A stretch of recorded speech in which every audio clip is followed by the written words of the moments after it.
Hello and welcome. RBC Dominion Securities Western Showdown. We got Gushue. This will be a fun one. My name's Rory McCusker. I'm joined by David Wills. Hello, David. Hello there. We're Draw already number something or other here at the well, Western yeah. Showdown. It's hard to name the draw. We're in the A flight, and one of these teams is in their second game, and one hasn't been tested yet. So we'll call it draw 2, I guess, or second round. Yeah. Gushue will start without hammer.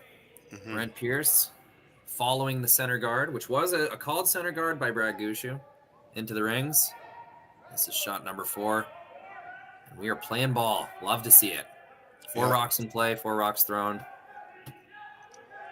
We're already rolling, and nobody's playing the old up and down the sheet game. Now we're in an 8-end game as opposed to a 10-end game. That may have something to do with it, but definitely nice to see these rocks coming in behind the guard. And Yeah, you can already feel on second rocks. Sorry. No, it's you can feel the trend moving towards that. Mm-hmm. The first end being a real curling end. Yeah. Getting right into the game. I think the pregame practice has something to do with it. Just a little more confidence in what things are doing. Yeah, I think you're right. It's sometimes the other thing is that if you're feeling confident in you and your team's ability to manage the ice in the first end, and the other team's got any trouble at all, you can kind of take advantage of that. Try to put them under a little pressure. So it can work. It can work both ways. But it's nice to see, as I said, the game off to a good start right away. So it may end up we'll see big hits coming up, and everything will end up getting cleared away. But at the very least, we're opening up options. Here we go. We're already going to hit. Okay. Rock number 5. Yep. So you had mentioned Yep. Brent Pierce has played a earlier game in this event. Beat Yeah. Kelly Knapp. He played against Kelly Knapp. That's right, in the first round, and managed to win that one. Although you were saying they played a conservative game where there was a lot of blank ends. So Yeah, I just quickly looked at the score box. Looked like the first 4 ends were blanked, and then Kelly was forced to 1 in the 5th. Pierce got 2 in the 6th, and controlled the game from then on. Yeah, but that's funny. Blank for half the game. Yeah. I had a low-scoring game yesterday in the women's side where it was only 2-2 by, I think we're in the 6th end, and it was only 2-2 with nothing more than singles scored all along the way. So we're being, I think we're being precise is the best way of putting it. We're forcing and throwing some really nice shots in this event. Ice is beautiful. Looks like they're really throwing, having a good time with the amount of curl this ice has. So. We've seen a lot of shots made really early on in the event, which is super. That's indicative of good curling ice for sure. Absolutely. We played this event. They had a SAS Tour men's event that I was playing in last weekend. The rocks weren't getting quite as much finish, so there was some kind of treatment to the rocks between then and now. But last weekend when I was playing, the speed was really consistent, and the sheets were easy to play on, easy to predict what they were going to do. It makes a big difference when everybody has the confidence. The skip broom is coming down, and the throws are coming down with a lot more confidence, especially in the beginning of the game. It's really great to see. Here we come now with an attempt to raise, but it looks like it's over curling.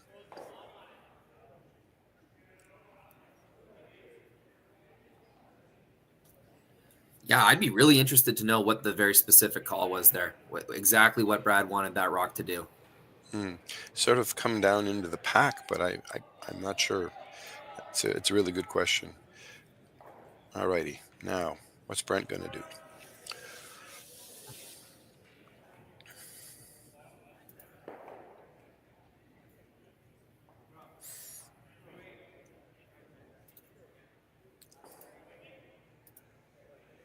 Those 2 reds are now lined up beautifully. The 2 up front of the house. If anybody wanted to try and throw weight and knock them straight back, I think they could do a little bit of damage.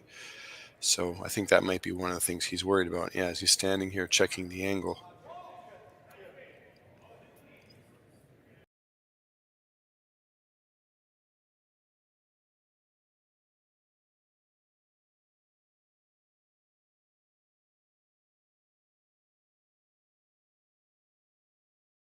already really interesting. That's right. That's right. The This could angles of be, how these are stacked. yeah, I know I want to see these blow up just to see yeah, what happens. yeah, yeah. That's right. Throw the shot for the benefit of the commentators, so we can enjoy watching the effect. But yeah, there's a bit of risk, and I think he's thinking somebody else is going to do this if I don't. So let's uh, let's do something with it now. All in all, the kind of stack at the front of the rings isn't that bad for him. It's Mm, kind of Gushue has to do a lot of work here, so I'd be tempted to just let it be. mm. Or throw something in between the reds and the yellows just to get in the way. Even if you came down and bumped your own yellow, or I don't know. I don't know that it's really that much of a problem as long as um, you get something that takes away options for your opponent. Okay, so we're looking at a top 12 kind of half covered freeze to his own rock. I guess in the idea that eventually he's going to try and remove that red and sit.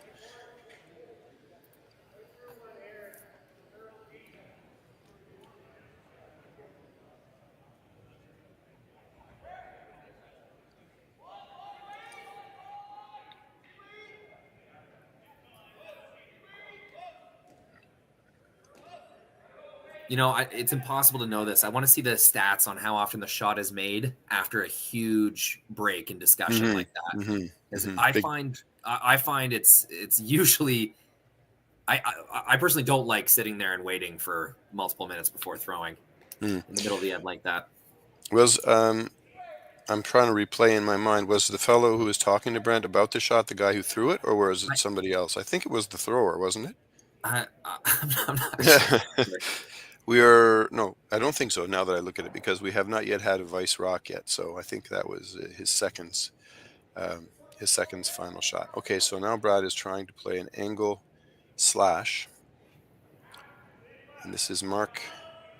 There's a pretty deadly hitter coming down.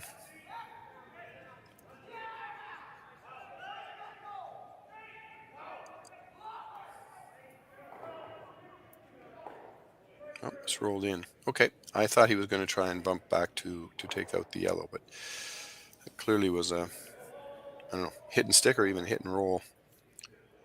Lots of options for red. Yellow has to be awfully, awfully careful here.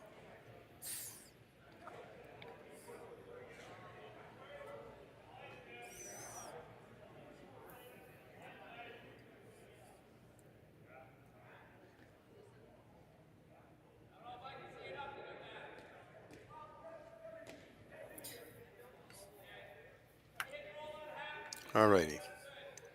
Taking a lot of time, but you know what? This is pretty high stakes. There's huge opportunities here for both teams. Yep. It's already the tension of the game is already quite high. And the next couple of shots are going to tell us a lot. So remove the red, bump left into the yellows.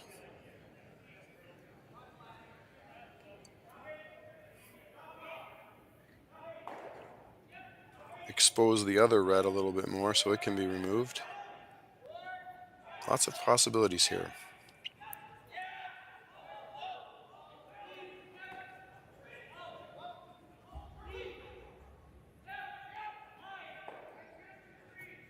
Okay. Add another one to the pile. I was going to say, it's a Angular. string, Yep. and Like can't easily be removed. Yeah, the other one could be removed, but this one cannot. So now Brad's got to do a second look. He's either got to try and make a play on that red, which he can see about half of, I think, or he's got to come around and just try and out-count him by being full 4-foot. Simple draw. If they're going to keep not hitting these yellow rocks, you feel like you got to get something else in the 8-foot.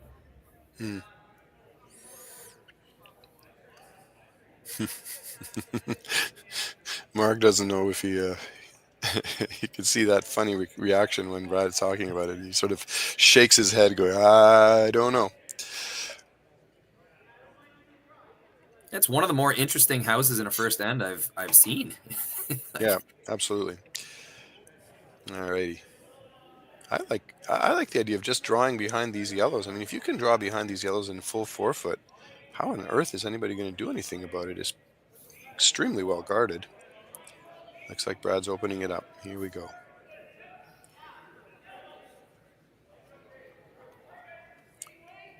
Big weight, nose hit.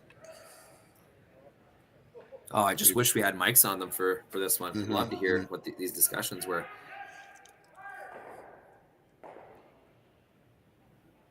No, he's not throwing a ton of weight. I was expecting a much bigger weight.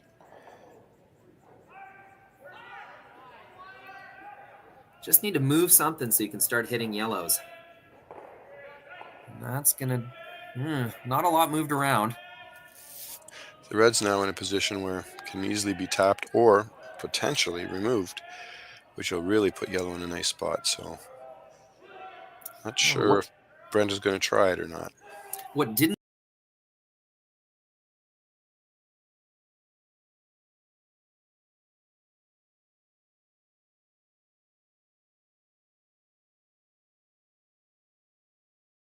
Going to let him have access to it for much longer. Yeah, agreed. And making the tap on the red yourself on the intern side, I don't think that's that good. Kind of buries the red even further into the 4-foot, unaccessible.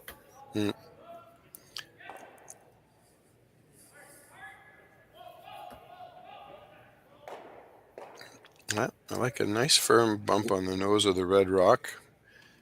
Yellow, yellow, red. Yellow sits 3.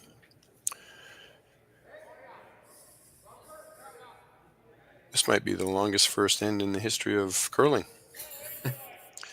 Yeah, strap in. Good thing I ate lunch before this game. Are they on a clock? There's no clock visible on any of the monitors, but I don't know if they're on a clock. For these. No, certainly not. Okay. The army of volunteers it requires is really tough. You rarely see clocks outside of national and official events.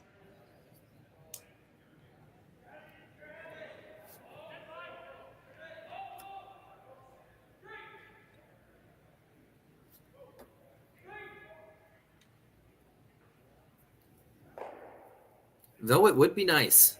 Curling games have gotten longer and longer over the time that we've been doing this anyway here at Curling Stadium. Just noticing games going a little bit longer and longer.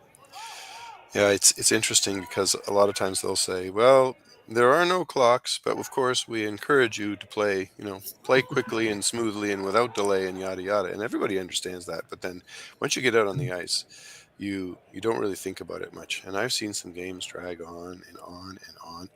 And I mean, I don't want anybody to feel like they have to rush, but wow, sometimes like this end has just been, I don't even mind that it's taking a long time, but it should almost sort of be, you have to compensate by, playing the next couple ends a little faster. Right? Like they don't, if there's no clocks, they don't have to do that at all. There's no obligation. So we'll see how it ends up. At least this end has been quite interesting tactically, and that there are, very costly decisions being considered in terms of how many rocks are in play. But, well, I also wonder if a team like Team Pierce is thinking about the fact that they're playing Team Gushue, and so they're sort of looking at it and saying, let's make sure we do everything absolutely right. How many times are we going to be in a really good battle with a team like this? So. Oh yeah, if I was playing Gushue at this tournament, especially in this position as the underdog, you'd just be geeked up walking into the rink. Absolutely, you'd be so excited for this one. This is your Briar. This is Team Gushue. This isn't just another curling team. Oh, this is over curling and catching the guard. Yeah. All right. No. Sitting frozen, edge of the 12 foot. That's still pretty lonely red in the rings. Yep. They have to definitely make sure that they find a way to protect this or else. And they actually moved. The guard was more or less exactly covering the red in the top of the 4-foot, and now that guard just got bumped over, so it's not actually covering it the same amount anymore. But Brad's going to come around and get basically, I think, get in the way so that the access is denied. Although, no, I suppose he has to knock it back a little ways, doesn't he? Because he's not shot. That was the signaled call. I was watching the Brooms. They were talking about just getting to the face of the red rock, tapping it straight back. Okay. Pretty specific shot for Brad's first. Mm. You can see the audience gathered behind this sheet. Everyone craning their neck for a glimpse at a really high caliber game here at a high caliber tournament, the Western Showdown. It's grown year after year, becoming one of the more premier tournaments in Canada and really the world.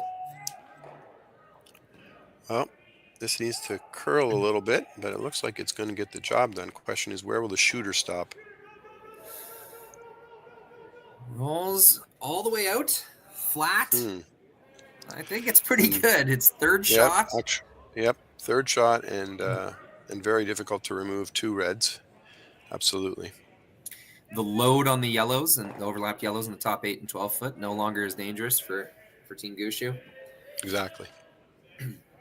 Really, really good. Yeah, result. somebody needed to do something with that fun shot earlier. You and I should be able to talk to these guys while we're watching and say, okay, we'd like to see the following shot, please. I just wanted to see where the top and middle rocks went, and watching rocks blow up. You learn something new every time, hopefully. And your prediction's never quite right. It's always more or less correct, but there's always a surprise, especially when rocks are really close together. Drag Very effect. important to have someone on your team who knows those angles really well. Yeah.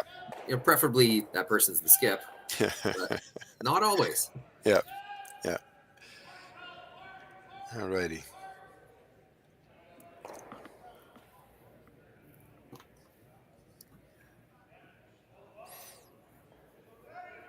Yeah, awesome curling town, Swift Current.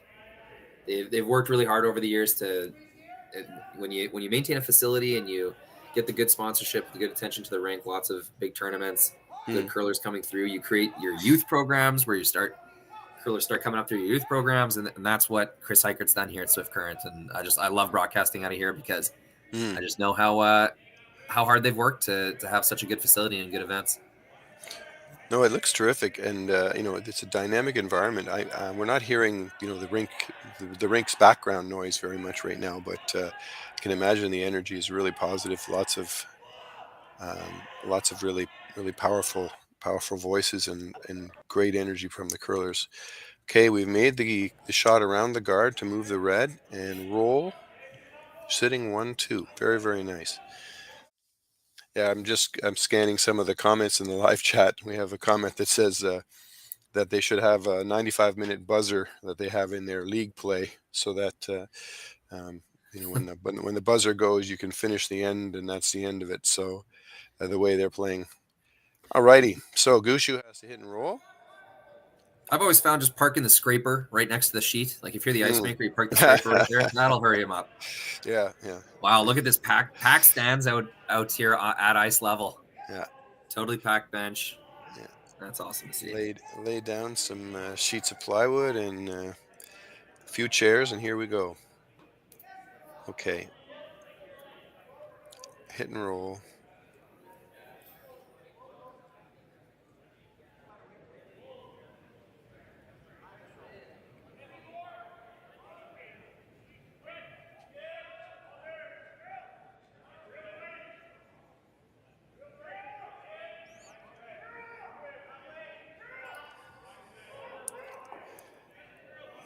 A hit, oh boy, not much of a roll. Now here's a question: can they make a double on the 2 reds?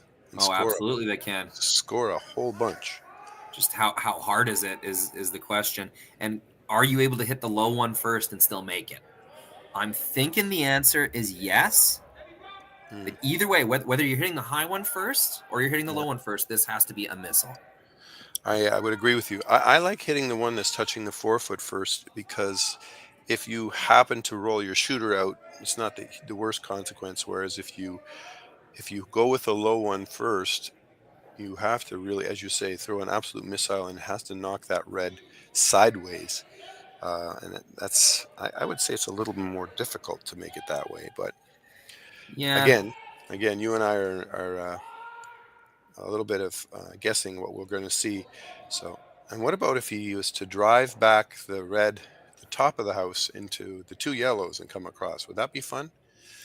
It'd be fun, but I don't think it'd be for more than 2, and I don't even know if it's for 2. here, this is a good angle we have. Thanks, Connor, for getting the back here. Just Connor Sims on the production, switching cameras for us here. The Curling Stadium crew. I think if you hit the low one first, it hits the bottom half of the top one and it pushes it into the other yellow. I don't think it's there hitting the bottom one first. Yeah. So it's but it's very thin though, right? Very, very thin hit, and then over onto the red. This will be very interesting to see how we end up. Absolutely. Brent Pierce with an opportunity here in the first end to tell all his buddies back home in BC, I scored 3 on Gushue. What if he said I scored 4 on Gushue? This is a shot for 5. If he sticks his shooter, it's for 5. Absolutely. But, worst, let's see what happens. I am so excited.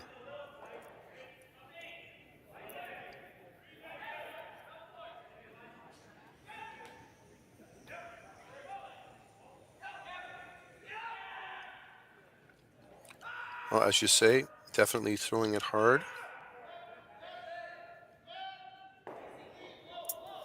Thick off the top, and it rolls over top. It's still a single. 1 point for Brent Pierce's New Westminister BC squad. And they will be 1 point up when we go to the second end. Welcome back. Swift Current. It's the RBC Dominion Securities Western Showdown. The most fun you're going to have this weekend is watching curling with us all the way through to Monday. This is a men's A event. Brad Gushue, Brent Pierce. Dave, we had quite a first end, didn't we? Oh, that was great. I mean, it was interesting to see all the different angles, different options, different possibilities. It did go on for a while. So I think it would be refreshing for everybody if we had one that was a little simpler. But wow, what an amazing end. And it ended up just with 1 point after all that. It was looking almost like a mixed doubles end where there were so many rocks in play. You figured somebody's somehow going to manufacture a big number. But that's okay. 1 point gets us started, and Gushue has now got the hammer. I'm just checking in on the chat, and they were having as much fun as we were, David, watching that end. I think so too, yeah.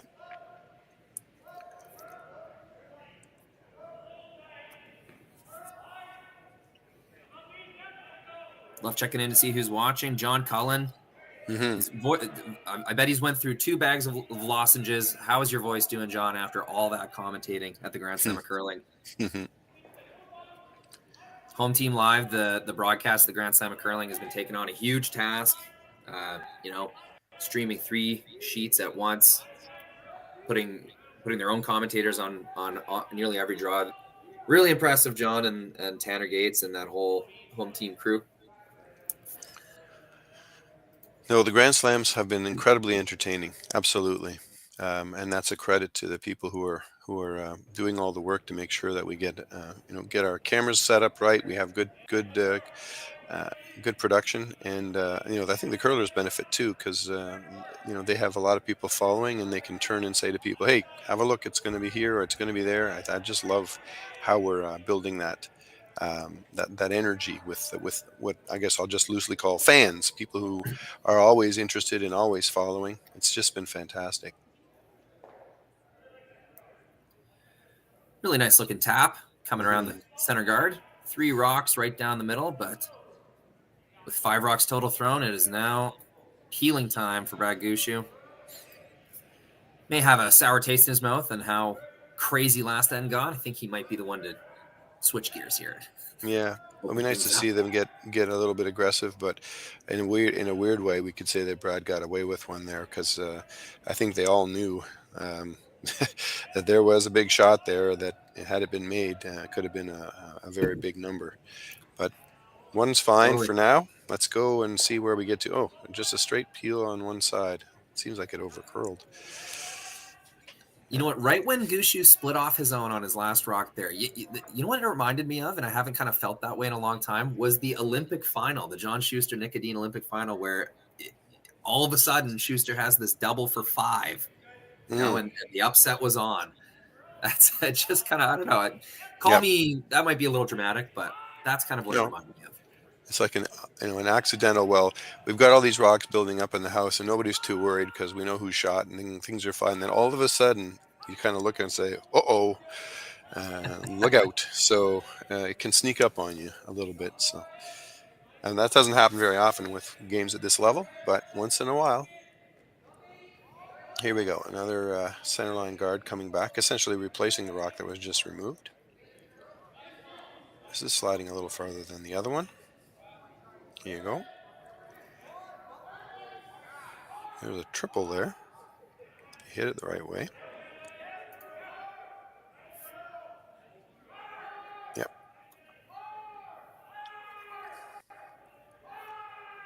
Here comes Brendan. These are the type of shots you practice as a second rock thrower. Three rocks lined up down the middle, and your job is to, move them out of the way. Mm-hmm. So, routine throw. Just got to hit it at the right angle. A little thicker than they wanted, I bet, but that's going to do the trick. All three rocks have left the center line. And guarding their red. Yeah, exactly. Botcher's addition to the Gushue squad has been really fun to watch. Yeah. A lot of speculation going in. Yeah. I was in Lacombe for the Pan Continental, and got to see sort of the first, I guess you'd call, serious, full-on event that they played as a team.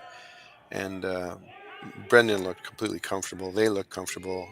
When you have players at this level working together, it's nice to see how easily things seem to fit. Communication, even physical positioning around the rock, little things like that can get a bit awkward, all looked really solid. Oh, absolutely. Very nice.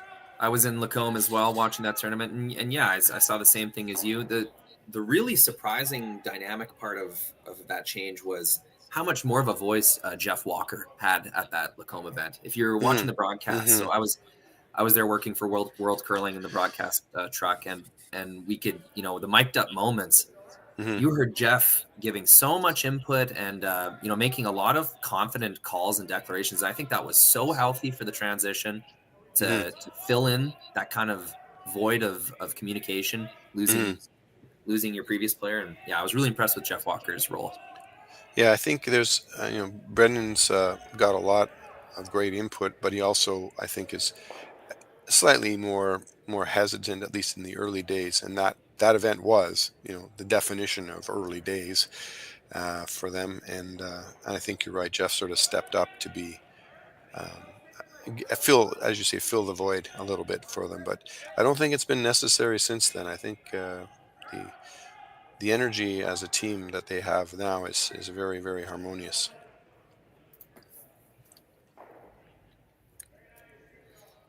We're back to thinking moments. Brent being extremely careful. This is not a game you see in a club. This is you're playing against a guy you have to really watch out. What's he going to do? I think there's a lot of thinking for Skip Pierce on this about what is my opponent going to do if I do A or if I do B. But also taking advantage of throwing really well. Like I know the Knapp team that they beat earlier. That's the best team on the Sask curling tour. I know Team McEwen would be ranked the top out of Saskatchewan, but Team Knapp, no slouches to it, and they're comfortable with Robson play as well. So you get 4 blanks out of, and then a force out of the Knapps. When I see that score line, I instantly see, okay, this is a team that's playing well, that knows what they want, knows what they're good at, and on another note, how we've started off here, David, I cannot believe there was 4 blank ends in that earlier game. These guys are going to the wall here. It was 8 rocks and 6 in the house and 2 up front. My goodness, only there's how many behind? Hardly any behind the house. So it's amazing. Now there's a hit and roll here, but I don't know what Brad's thinking. This is one of those things where you're playing 2-3 shots in advance, setting yourself up for things. So let's see what he's got going on. It looks like they're trying to angle tap their own red.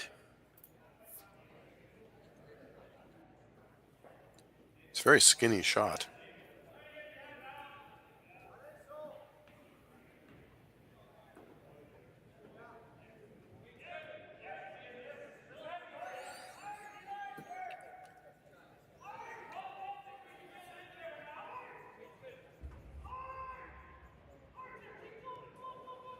Are we going to clip that guard? No, we're good. Well, I don't think we meant to hit the yellow. We meant to hit the red, but in the end, I think we've created some very interesting new ideas.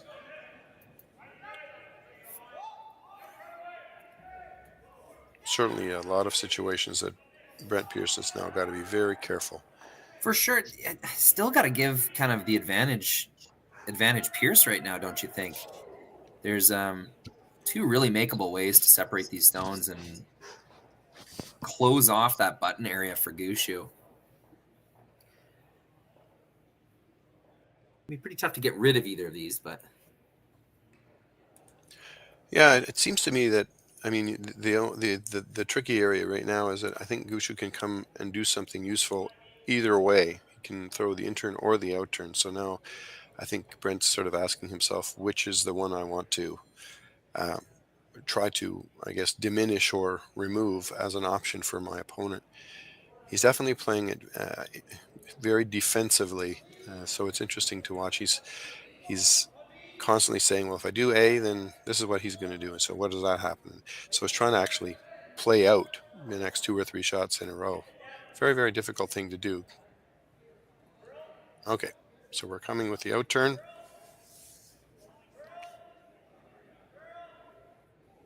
A little tap.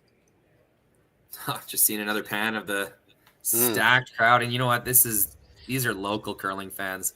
This is not, I'm not thinking this is traveling coaches and family. Like, this is just Swift Current Saskatchewan knowing that they have a great ticket in town with some of the top teams in the world. They've come out to take it all in. Absolutely. I like the ones standing up at the very back. Those are the ones I love because they're you'll see them moving, sort of shuffling back and forth and trying to get a better view of everything. Yeah. What's not clear to me is how much distances are between the stands and the sheet we're watching. This is sheet 3, so the stands would be on sheet 1. Okay. So there's one game in between them then. Just one, yeah. Yep.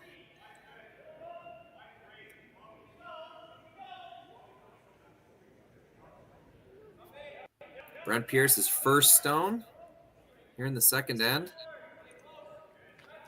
Yeah, simple little draw weight shot. He's trying to move his own rock back into the scoring position and also leave his shooter, I think, in a position where it's providing a little bit of cover. And that has turned out quite well. Now it is open. Is there a run back? Here's the replay. Very, very nicely thrown. This is more about weight than anything, but the guys are making sure that it hits just the right way. And back onto the button. Now I think, if I'm not mistaken, you can tell me yellow is now lying 1, and red is next best. Does that look right to you? Yeah. I think so. Yeah. Yeah. Okay. So we're going to do a lovely nose hit for trying to clear things up and also remove some of these yellows that are starting to pile up a little bit. Again, this house is just jammed with rocks. My goodness. Yeah, this has been awesome. Great first game. Well, stuff set. Red is now shot. But rather interesting situation. Red is now shot, but you got to think that middle yellow is now just completely locked in there. Mm-hmm.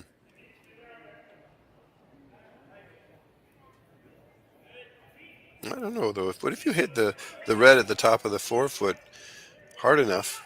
Could you remove both yellows and keep 2 reds in there? You might be able to do that. I'm not sure.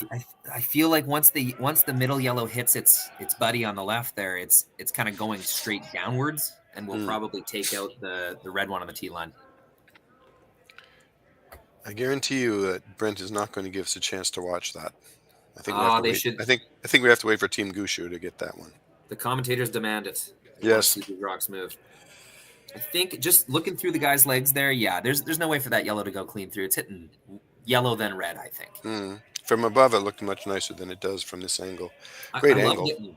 I love getting the different angles because from above, it's an amazing view. It's it's the default curling broadcast view, but it can be deceiving. All right, so another out turn down basically into the gap, and try and make sure that you end up setting shot.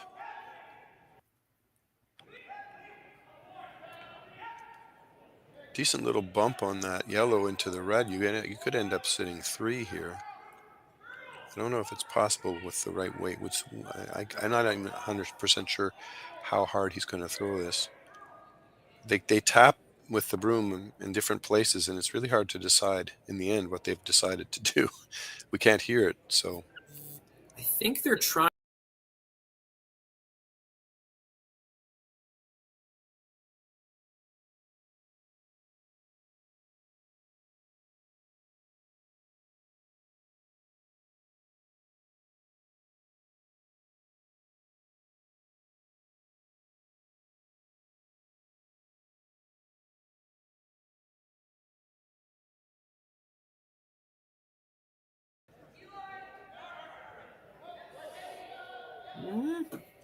Pretty darn good.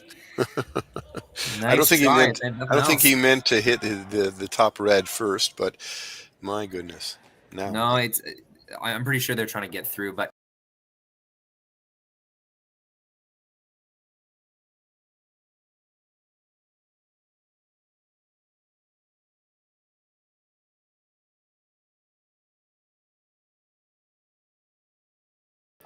really impressive this Pierce team. Wow. A team that doesn't tour very much. Like I don't see them very often. That's right. Yeah, it's not a team you see traveling very much. I've got 9 rocks in the house, and 1 to come.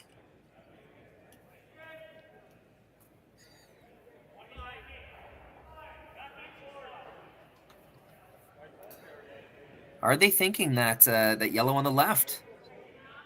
Yeah, well, I think they're wondering if who's shot. If yellow is shot, they have to do something about it. But if red shot, they could theoretically just ignore everything and maybe just try to draw. Or you can see Jeff tap that stone. I think it's yellow. So Brad's going to try and chip the red. Yeah, does that make contact with the higher yellow at the top of the button at all? Just the one that they think is shot. I think that's the goal. Red, yellow, yellow, yellow. The yellow that is shot rock goes back to the back of the house, and then they sit 1. I guess I was asking if it might roll past the center line and chip the other yellow in for shot, but I see. Must not be too much of a concern. Well, we've got treated to another incredible curling end in the second end. Brad Gushue's last. Try and make sure he scores his single here in the second.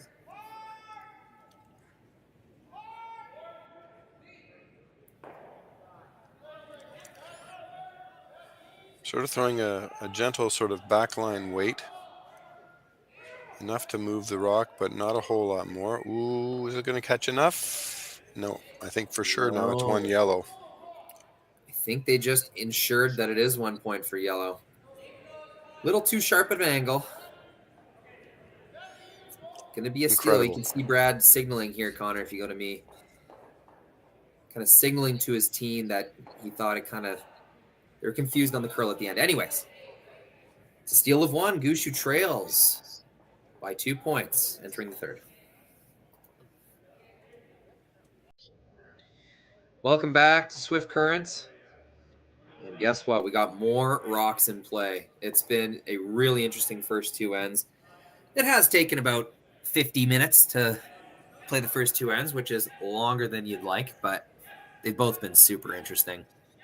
Yep, lots of rocks in play, lots of angles, lots of thinking and calculating, and in the end, Team Pierce has managed 2 points, which is quite impressive.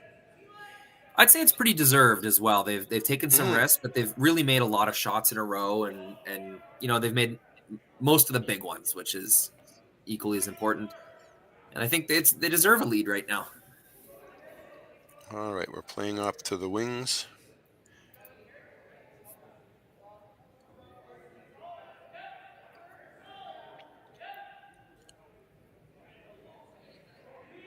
So we're going away from the center now. The strategy of playing around the center guards and into the center of the ice for Team Gushue didn't seem to be working, so we're now working out in the wings. A little bit of a change in the strategy, a little bit of a change in the approach, but that's to be expected. And this is a little bit more textbook when it comes to managing the hammer. But Yeah, looks like they've over curled a little bit, and Brent Pierce seems to think there's enough room to come around and just bump that out and sit and dominate the house. bit of a change of pace for Team Pierce as well, because in earlier ends they were playing to the middle no matter what Gushue did. Now they're, like you said, a little more traditionally chasing the stone with the fifth rock of the end. They can't peel yet, so they're chasing the rock. Mm. Well, a little error there, a little bit of a flare on the release. So we've got a miss, and Gushue is now at liberty to basically get rid of yellow rocks and take over control of the house. Sorry, Connor, just accidentally changed your view there. We're our curling stadium broadcast team. We got David on commentary, myself, Rory McCusker aiming the cameras, joining in on commentary, and Connor Sims producing the visuals and the scoreboard, switching cameras. So a 3-person crew we have working this game, and it's taken a long time to get to that point where we can have multiple people on each draw, but all of you tuning in on YouTube and allowing Curling Stadium to grow, it's credit to the fans for supporting us. This is our 4th Western Showdown that we've been able to stream, and just getting bigger and bigger every year. That's been great, and I love the profile of the teams. As I said, I went on Curling Zone on their site, which is great for tracking scores and information about just about every decent curling event taking place at any given moment. Not just this one, but if you see the lineup of teams in this event, you click and just see the profiles of all the teams participating. It's fantastic to see the nature of these teams. It really is. Oh, most definitely. A lot of fun one can have on Curling Zone. All those tabs at the top, all sorts of information to follow our Well, favorite team here. it's almost dizzying when you get going on it, following all the interesting bits and pieces. Who's playing, and then what's the schedule, and then what's the draw, and oh my goodness, what's the score at any given moment. So it's great. Very interesting roll there. Both yellow stones kind of separating from each other as they rolled to the wing. I think yellow is shot 1. It might be contested over whose second shot, fighting the 12-foot. Mm-hmm. Those are always the toughest ones to tell. The good news for Team Gushue is, unlike the last 2 ends, we're playing away from the center. The center is wide open right now, which is quite nice. And if we can draw around this guard and sit on that back one, then we are really looking good. Oh, That's a beautiful lovely tap. shot. Yep, lovely shot. Almost perfect. Tapped the yellow rock no further than what it needed to be tapped. I think it is shot 2 for red right now. Shot 2 for Gushue. Yeah, it looks good. Another wonderfully swept stone. And Brent has no choice but to try and follow that shot down. So the replay just showing us how well these guys managed this shot. And they did want to hit it hard enough to bump it, I think. And sure enough, they did. So that worked out very well. And here comes Team Pierce trying to do the same thing, but they've over curled. It's going to be a pretty bad result. Yep. Overlapping. The good news about that rock they just threw is I think it is good enough to be second shot. So it does take away a little bit of the strength. But I think, yeah, Gushue's. Oh, I thought he was going to try to draw. And then he's starting to look at the idea of hit and roll. Yeah, you want to keep your red in the back of the rings relevant. Oh, he's going to do a hit and roll, I think. Just playing off the one that was just thrown, trying to get over behind the guard on the other side of the house. Yeah, you'll lie 3 at the end of this if you make it. Pretty attractive prospect.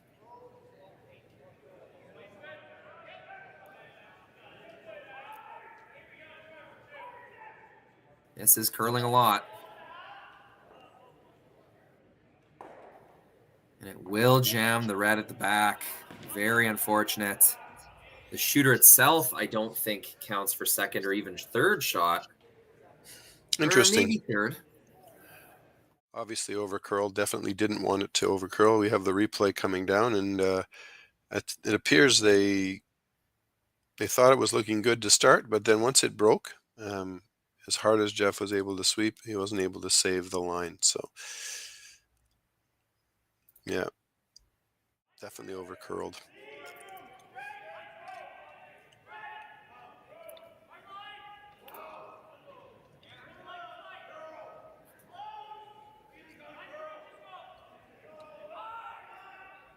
Interestingly, this is a very aggressive call because I'm not certain. It's hard to tell because we never know exactly whether we can trust our camera angles, but I think red is at least shot and maybe even first and second shot. I thought they And were they're first and third, but yeah, okay. it's difficult to tell. So this is a very aggressive call. Yeah, You have to not make not a sure lot of they're not a lot of reward for hitting that top red though. You're not going to be in the rings. Yep. So this is the rock to chase. But it's very interesting to see them attempt to freeze. I think they're just drawing. Oh, just drawing around the corner. Just a T-line level draw behind the guard. Very nice shot. But I think entirely accessible. Looks like Gushue's just going to play a freeze to it. See, I wonder why they wouldn't want to remove that red stone. They would be shot 2, I thought, at least. Come all the way back and bump it. Yeah. Mm-hmm. Well, it leaves an awful lot of room for Team Gushue to come in. I suppose they were just trying to take over. Had it curled a little more and been a tiny bit shorter, it could have been very deadly. But here we go. It looks like an attempt to tap and even tap and just sit. This looks more like ice for a draw. Just a pure draw. Little freeze. Maybe little tap. Yep. I thought they might want to remove this stone from the rings and get that the back red back in the conversation. I think that needed to slow down. Well, wide open, and now we have a chance to remove 2 reds. And I think they knew it was heavy and just wanted it to curl.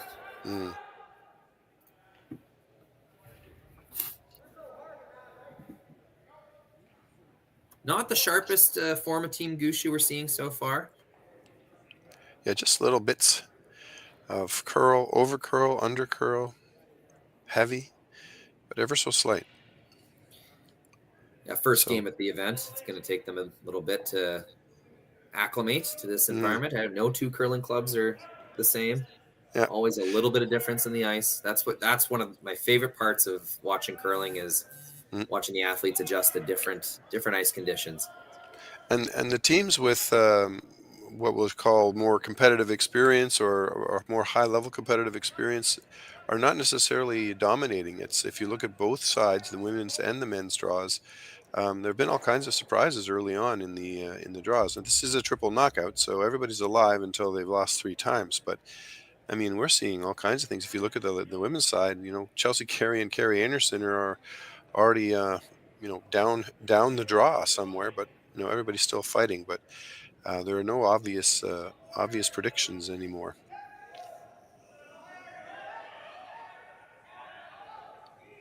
Okay, first rock for Brent Pierce, and throwing a nice little intern hit. He's like to hit and roll a little bit, but mostly he wants to make sure he gets rid of his opponent's shot, and he rolls under cover. Very, very nice shot. That's almost perfect.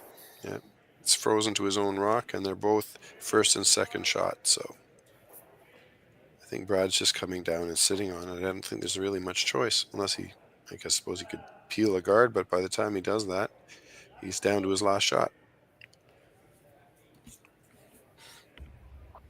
Corner freeze.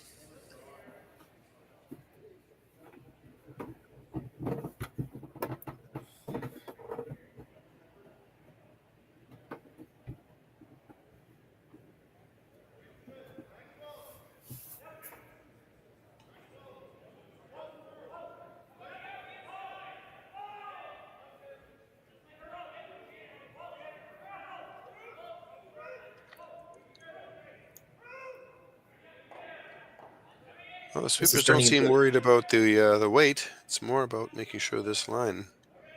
Yeah, this has turned into a really quick spot. This is a few rocks down this path now. Really well broken in. That rock is just gliding and gliding and gliding. Having some trouble getting the finish that they were expecting out of both Brad and Mark's stones down this. I agree. Yep, I agree.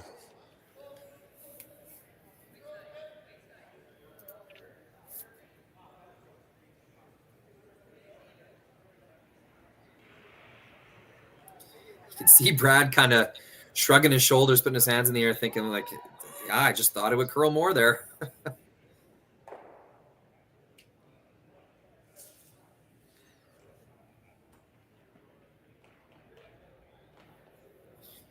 Still talking about that path, Mark and Brad are.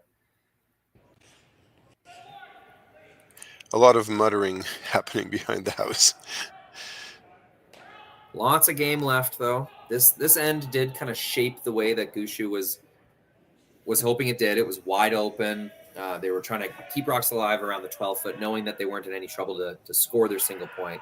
So this was a fairly well-manufactured end from Team Gushue. They just couldn't make the right shots at the right time to set up that multiple score. Another undercurl down that same path, this time by the other team. Yeah, that did not finish as much as they expected. However, it did finish enough to do the job, which essentially was to just remove the red or remove it from contender as a shot rock, and then they're now sitting 2, maybe even 3, and Brad has no choice but to just have a simple draw, basically draw the button, and then we'll be back to a 2-1 game. Last rock for Brad Gushue, down 2 points, facing 3 counters. Draw to keep himself in the conversation. This game that they've been getting outplayed the first 3 ends.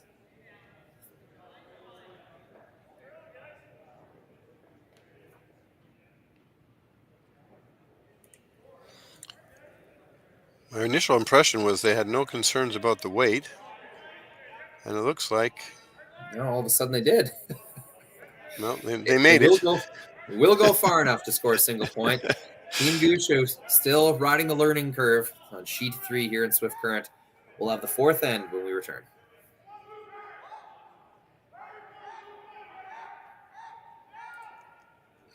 Gee. We are back, and for really entertaining game. First 2 ends, very messy, very interesting. I expect a curling puzzle from those 2 ends, David. I don't know if you follow that Facebook account. Yes, absolutely. It's what's your call kind of situations, and definitely there's a lot of very, very interesting options. This has been an amazing game to watch, and mostly because of the amount of kind of finesse shots that we've seen them trying to do. Lots of taps and freezes. So it's been interesting. And now we're back to playing down the center again. We went out to the wings. Well, I guess it sort of worked in a sense, because you could say that Gushue scored. He'd scored his point finally, got rid of the hammer, but now we're back to the center. Even that 3rd end was quite interesting in its own way, even though there wasn't a lot of guards in play, and we were mostly playing to the very edges of the house. But even that was quite interesting in its own way, watching them manage the rolls and some of the mistakes we saw. So now we're trying to keep things nice and clean. Brent Pierce has got his hammer back, and he needs to He needs to try and just keep things nice and clean so he can maintain control. So Nicholas Umbach, lead for Team Pierce. This will be his first hit of the game. Makes it quite well. Mm-hmm. Always gets your heart racing a little more when you're playing lead and you're asked to make a big hit and roll or a peel or something. It's irregular in your shot regimen, so you really want to make sure you make it. Mm-hmm. But he's left a double for Brendan, so I think, well, I'd say it's relatively straightforward for curlers at this level.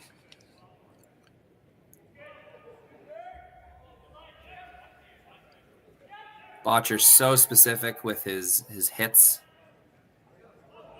Putting it right on the broom. That curled a touch more than they thought it would. Might have Turned out really nicely. You have it sort of guarded, but not quite, and then now the yellow is quite exposed.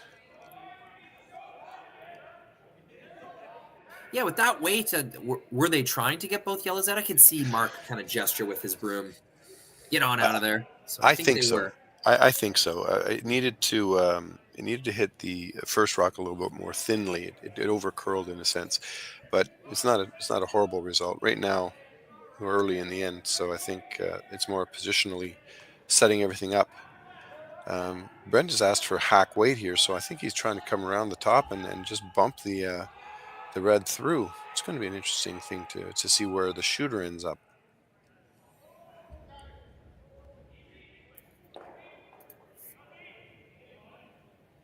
Okay.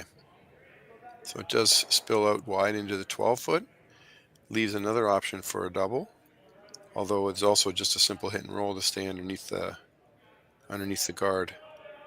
Cody Johnson, second rock thrower for Team Pierce.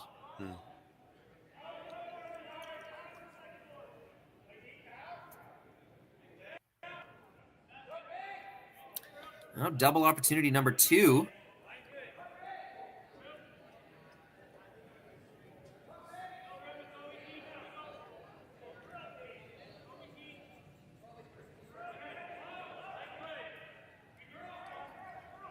So we're definitely going to see a roll to the center, and again, not a bad result. Pretty sure that was the call. I thought they'd be going for the double, but the way they were on and off that sweep, that's the exact roll they wanted. Well, there's no harm in having a rock in that position because it's pretty hard to remove. So I think they're kind of saying it. If we make the double, great, and if we roll in front and just sort of freeze on top, that's okay too. There's a lot of good things that can come out of a shot like that. Team Gushue seeming to prioritize their center guard. They want to bring play back behind that guard. Leaving both those yellow rocks in play, I mean, they didn't need to, but it seems like they are playing to make sure that there's a point scored this end.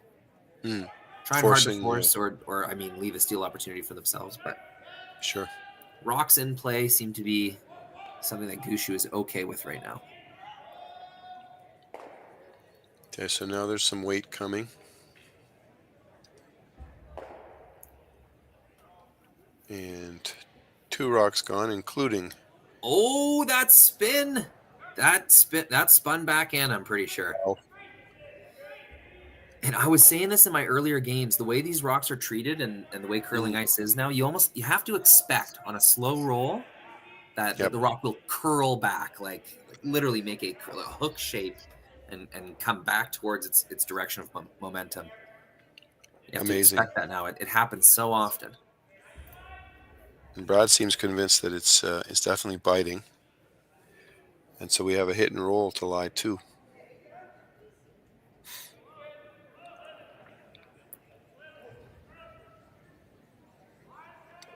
It's a lot cleaner this end. We haven't got this massive buildup of rocks as we've seen in other ends. So at the very least, it's a much more simple and a lot faster pace of play. Sit down. Yeah, game clock at 1 hour and 15 minutes, 1 hour and 10 minutes so far. And we're halfway through the 4th end. So they owe us a bit of time, David. I think they can afford to play a little faster. But like we were saying earlier, it's totally normal for games to go, 2 hours, 20 minutes at this point. And for a while I was thinking it was just slower play and the players were just playing slow, but curling's changed. There's more draw shots, more tap shots, thus there's more situations to think about. The ends just don't go as fast as they used to. I know it was like kind of a rule of thumb. Curling end takes about 15 minutes to play. Right. No, that's when 2/3 of the shots were hit weight. Yeah. And there was less Or decisions to or be made. at least more of the shots were played with a little more weight, so that we didn't spend quite as much time watching the rocks coming down and sweeping them in a position. You're right about that.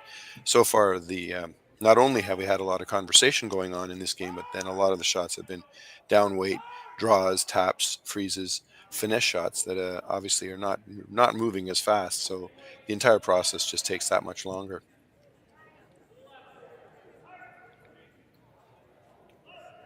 Simple attempt to hit and roll. Both teams are trying to do the same thing. A little inside roll. Not bad. Top of the forefoot. And I think we can safely say red is lying too. Yeah, I don't think there's a hit and roll in opportunity here. Just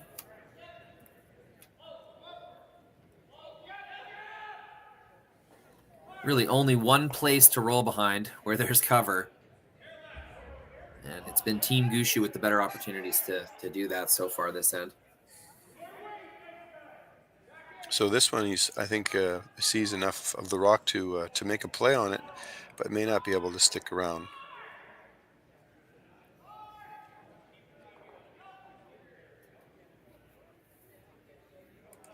So that'll lead us finally with a simple draw.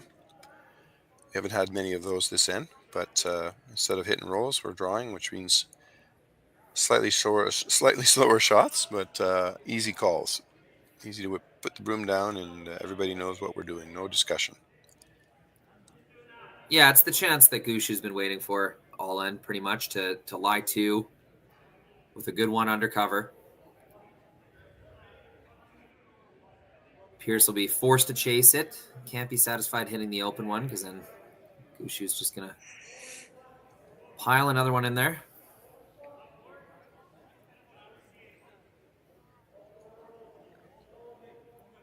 If nothing else, looks like a pretty good force opportunity.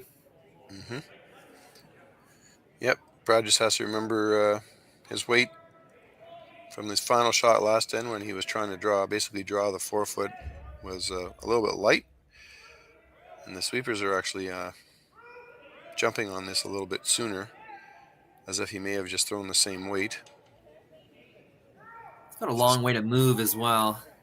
Yep. I think sweepers were forced to wait for that one and just ran out of time. It was both wide and light. Maybe not wide, but too much ice for sure.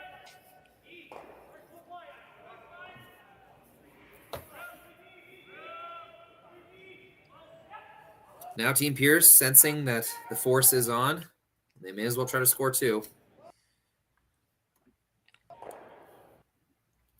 With the overlap of that rock that Brad just threw, there is a kind of magic spot where you can be totally buried with no run back opportunity. You can get all the way into the forefoot as far as you can possibly curl.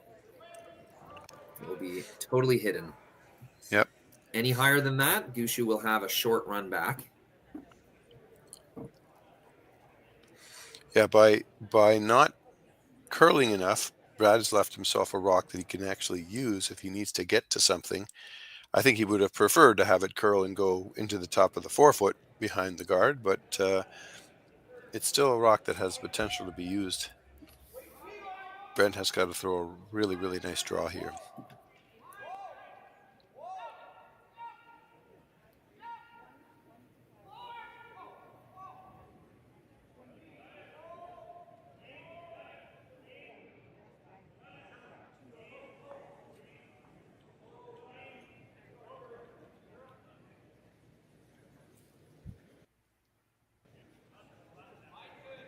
Sweepers on this right away. Yeah, I think there's some worry about it being late. It looks as if it's got enough room to get by the guard. There we go. Oh, that was well managed. Oh dear, it's coming back a little bit too deep. Overcooked it. It was a really good throw. That would have been the shot. but just kind of swept it in the wrong order there, I would say. They gunned it off the bat. Boy, Then as that by the rock end, was approaching the house, though, I wouldn't have expected to see it get that deep. That was amazing. fourth end, tends to be the quickest the curling ice will get. It's fully broken in, but it hasn't started to break down yet. So this is Mm-hmm. especially coming home towards the glass. We did find in Swift Current last week when I was playing there, it was about a quarter of a second to a half second slower going away. So little faster coming into the rings that face the glass. I think that's common in most curling clubs.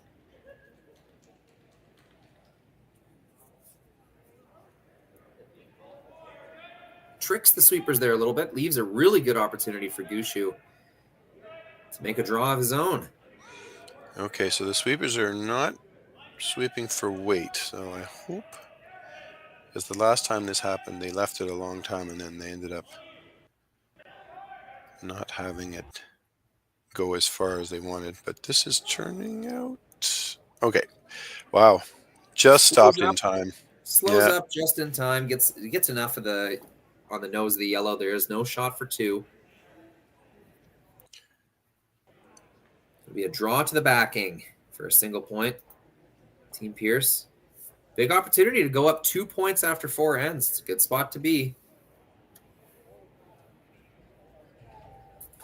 And probably our most plain end yet, which is really saying a lot because there's 5 rocks in play.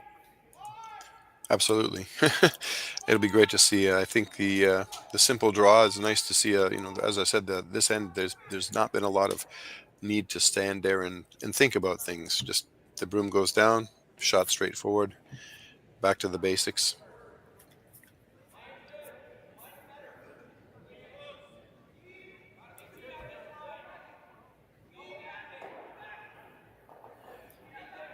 Sweepers wary of their oversweep on the previous stone. Waiting as long as they can on this one. Until they know they have backing, which they do. They'll Looks clean great. it in for a single point. The score will be 3-1. Team Pierce over Gushue. Gushue will have hammer in the 5th when we return.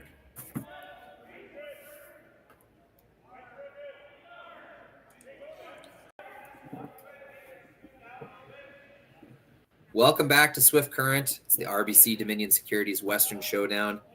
Team Pierce hangs another number on the board. They're up 3-1 over Team Gushue. This is Team Gushue's first game of the weekend. Team Pierce's second. And David, they may be using that experience on this ice to their advantage. They've been playing extremely well so far this afternoon.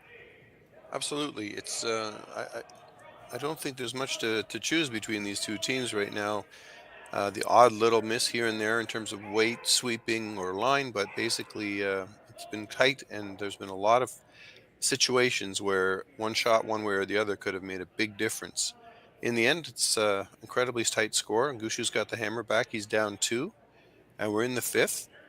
The only potential downside there is that having hammer in 5th is not ideal, because you prefer to have, well, I guess you prefer to have it in 6, but we can just wait and see how this goes, because we haven't been able to pick an obvious dominant force in any of the ends so far. They sort of have been trading shots and keeping each other on their toes. So it's been great. Spectator wise, we've been treated to a great game. Oh, absolutely. One of the more interesting openings I've ever seen in a curling game. And definitely these first 3, even 4 ends. Very fun to watch. Lots of angles, lots of decisions. And yeah, here we go. We're rolling onwards. Mid-December, this is the middle of the curling season, kind of going towards the end of the tour season for a lot of teams as they get ready for their provincial and national championships. Mm-hmm. Team Pierce, I'm going to have my eye on them out of the BC provincials. If they can play this well at BC provincials, they might be wearing a jacket at the Briar this year. Yeah, that'd be fun to see. Brad doesn't have to worry about qualifying, which is always, I suppose, a nice thing. On the women's side, it's a funny situation because my club in Coburg is actually hosting the Ontario Provincials this year, and we don't have Team Homan coming, and we were always thinking, oh, it's going to be great. We'll have Team Homan coming to play in our event, and then we realize, oh no, they won't be coming. So it changes ticket sales. One of the many downsides of having a free ticket to the Briar and Scotties is some of the top teams don't get to participate in those what can be really fun provincial championships. But Yeah.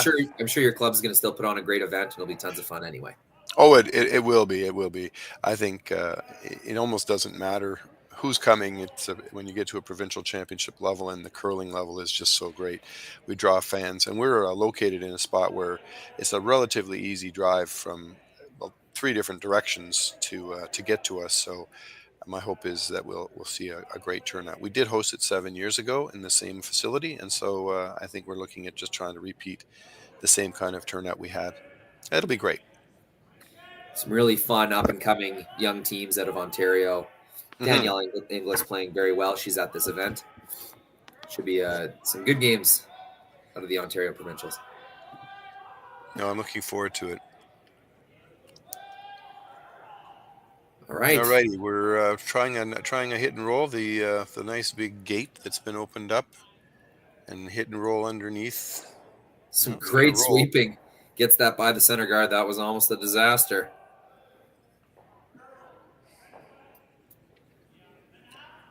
And a chance for Team Gushue to draw underneath in the center. Put this one right on the center line, on the top of the 4-foot. That should be very, very difficult rock to deal with.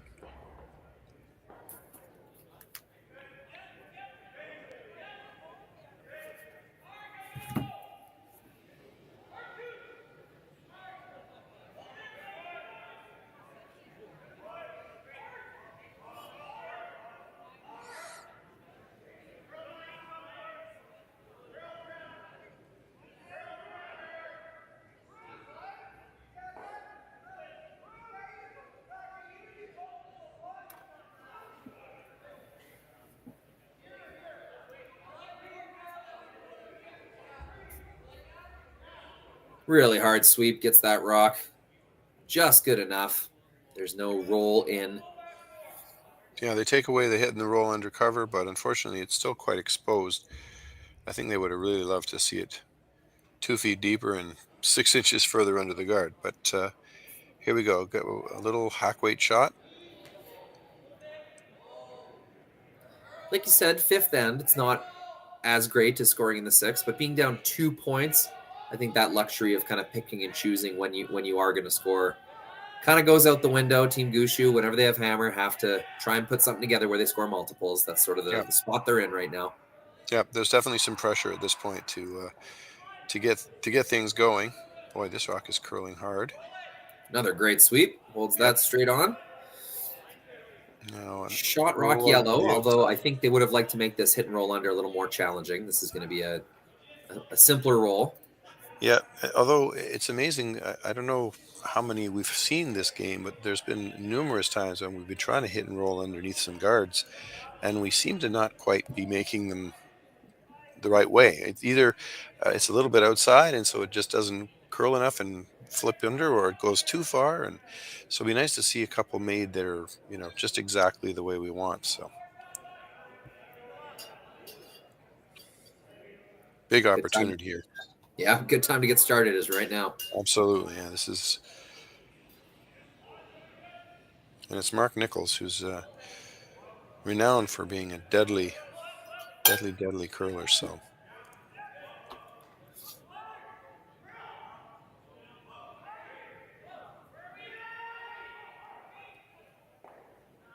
okay, get that roll. Almost. They get about half undercover. Still exposed a little bit. But if your team Pierce, you hit that rock, you're rolling out, and then Gushue gets a free draw underneath the guard. So knowing that, Skip Brent Pierce has signaled a run back. He's going to call his third Matthew Blandford down. Mm-hmm. Yeah, Matthew and Brent have been collaborating an awful lot this game, and this is another situation where they have to make the right call. You wonder if they could hit and roll a little farther away than they did on the last one and still be shot, and give the Gushue team a little more trouble to try and get back under cover. But the other option is they're definitely looking at just running back yellow onto yellow. Only trouble is, if you ever miss this, there's 3 coming into play, so you've got to make sure you get this dead on.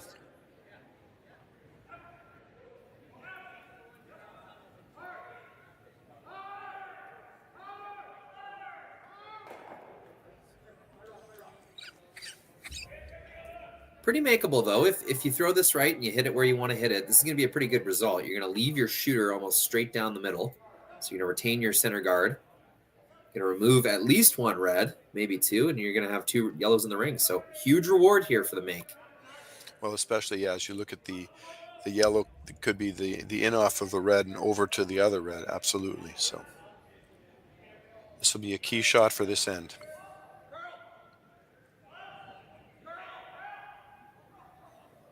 Gets it a little high side. And did it. Absolutely beautiful. Marvelous shot. Both reds leave the rings. Center guard sticks around. It's one of those shots in a game that counts for double, triple, quadruple. You've made 3 or 4 shots in one. When those come around, you really want to make sure that you follow through. No, and they've left the center line guard, although it doesn't guard anything, and it does give Gushue something to draw around. But at the very least, you took away a lot of the trouble that you were facing just a moment ago. Oh, they're talking about freeze, or they're talking about draw. Yeah, Brad looks he's afraid that there's going to be an easy tap back or run back on the outturn side, no matter where they go. That advantage is going to be for Team Pierce for the whole end if they choose to draw around the center. Yeah, I think because of the way those guards are staggered, or the 2 rocks up front are staggered, if you can draw into the 4 foot underneath, it will be a very hard rock to deal with. You just have to make sure you don't go too deep.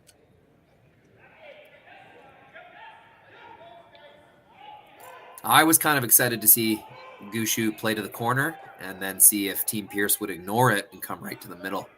That would be very interesting. This is curling early. Looks like it does not have the weight to get there. Wonder if they got caught on that kind of the paths that I was talking about. Just a little slower going away than it is coming home at this rink. It's either that or something funny happened on the surface of the rock, because that's very uncharacteristic error. That's, I'm going to say, at least 12, 15 feet short and overcurled by a full rock. Yeah, now that I think about it, that's more likely, isn't it? Mark Nichols, well, I mean, anybody can make that shot, but I mean, my goodness, that's a bit of a surprise. All right, so now Team Pierce is in the driver's seat. Most definitely. It's a free crack at that kind of honeypot right in the top of the 4 foot, overlapped guards, the yellow rock in the top 12. There is a pretty big zone that Brent Pierce can put this rock. It's going to go a long way towards perhaps even stealing a point in this 5th end. Yeah, once this path is taken away, it's not going to be available for Gushue to draw around anymore. He'll have to move something if this rock is made perfectly. Yep, and we have to get out. I noticed that it looks like Team Pierce is taking more ice than Team Gushue did for this same shot. But he has to get deep enough, like into the top of the 4 foot, that it's not easy for Brad to sort of outdraw him. That's the only danger here, is if it, for any reason, it's sort of sits high in the house or something, and Brad can simply just come around. This is over curling. Yeah, they're going hard to keep it straight. They buy? Not quite. Weight would have been pretty darn close. Mm-hmm. All right. Ended up So crashing the guard. Makes me think that it is just quite swingy over there, David.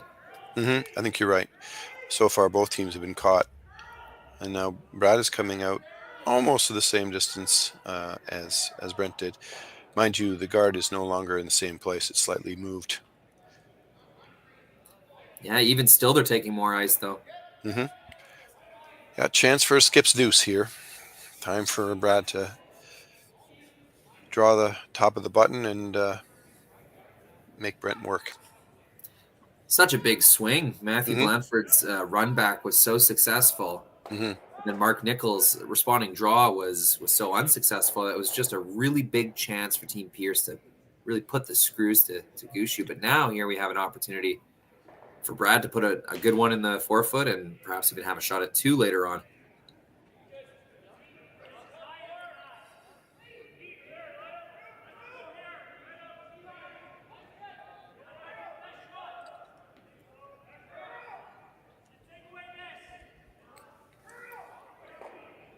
Trying to get some movement. Weight looks pretty good. And at the expense of coming to the back of the button, they had to bury that stone. So the curl sweep takes priority. Brad's Rock will sail to the back of the button. It'll be another pretty good chance to draw for Team Pierce. And just the way that positioning is, this is a kind of steal or bust sort of shot. You want to put this right on the lid. Yeah, I mean, that looked amazing all the way down. And then we leaned on it a little bit to try and help it curl, but I'm not sure that didn't also take it, just a little bit farther than they wanted.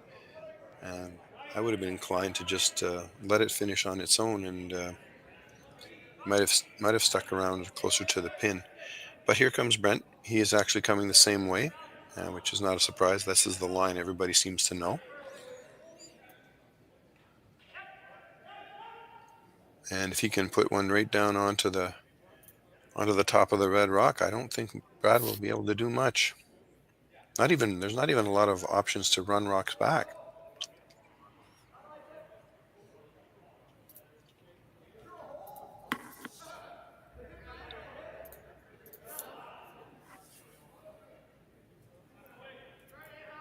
Big moment in this game, Brent Pierce.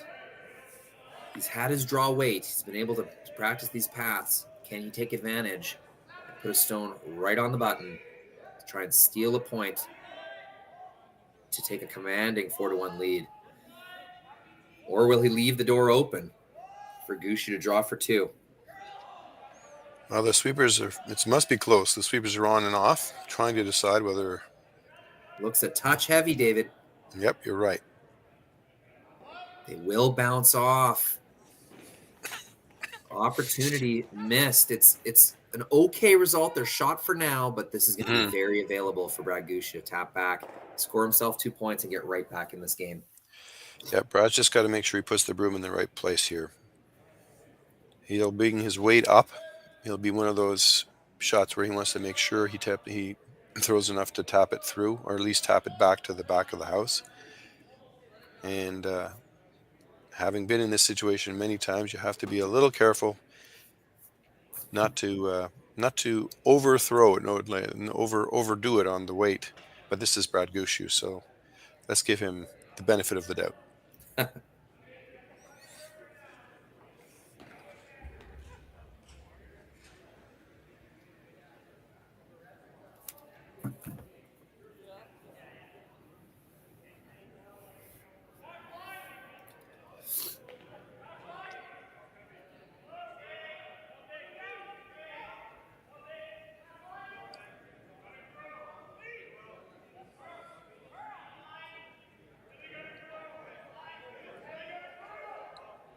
Brendan trying to finish it a little bit.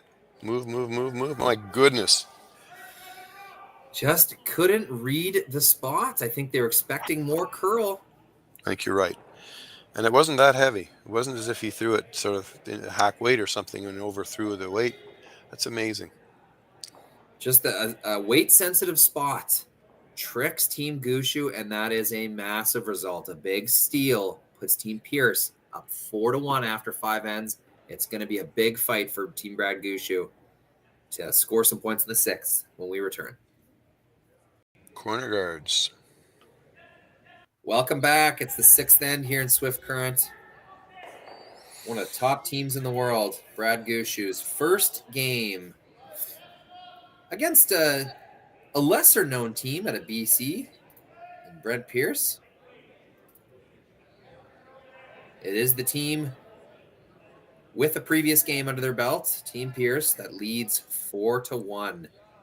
And David, we saw plenty of opportunities for either skip to make a move in that last end, but neither one could be very specific in where they put their rocks.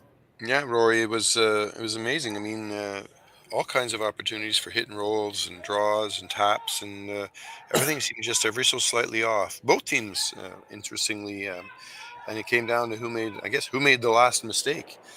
So interesting how that's working. Now we've got a very, very traditional setup where Team Gushue's gunning for a minimum of 2. So the corner guards are going up, and Team Pierce is filling the house in the dead center. So we're going to have to see how this one shakes out. But at least the textbook is being used here to get us started. Yeah, Team Gushue will play aggressive. They'll take some risks, and they'll try to be really specific with their shots. But as long as they score 1 point, they're still in this game.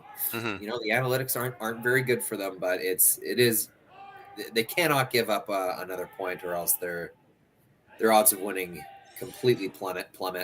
But yeah, especially for the first half of this end, I bet we'll see some risks from Team Gushue. Yeah, take 2, then force, and then got the hammer on the way home with a need for at least 2, and that's very doable. It's only a 4-1 game. I mean, although you can say one team has scored most of the ends, the lead isn't that big.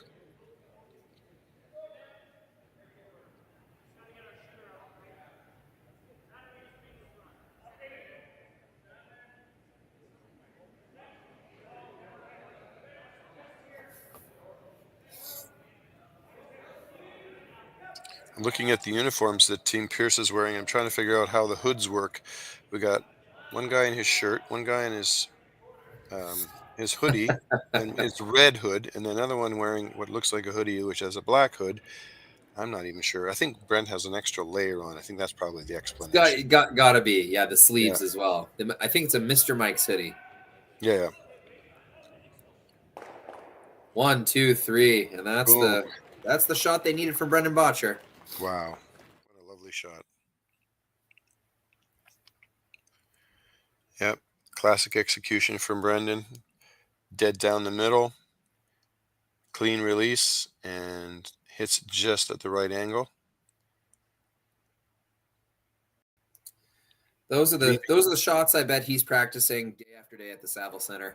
Yeah, he and Jeff working together on making sure he's got all the different shots. As a skip before, he certainly had to throw a large variety, probably a lot more finesse shots than he does as a second, but he's an accurate thrower, has a great delivery, so lots of control.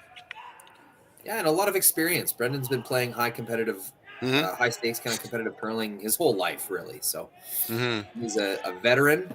Yeah, lots of years left in the tank, but already.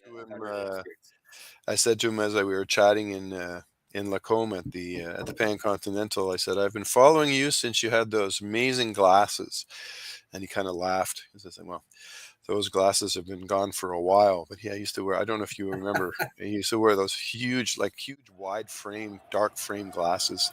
I loved those. I don't super remember those. Oh yeah, no, I guess I didn't even. I just assume he's had LASIK surgery or something. But anyway, I loved those glasses.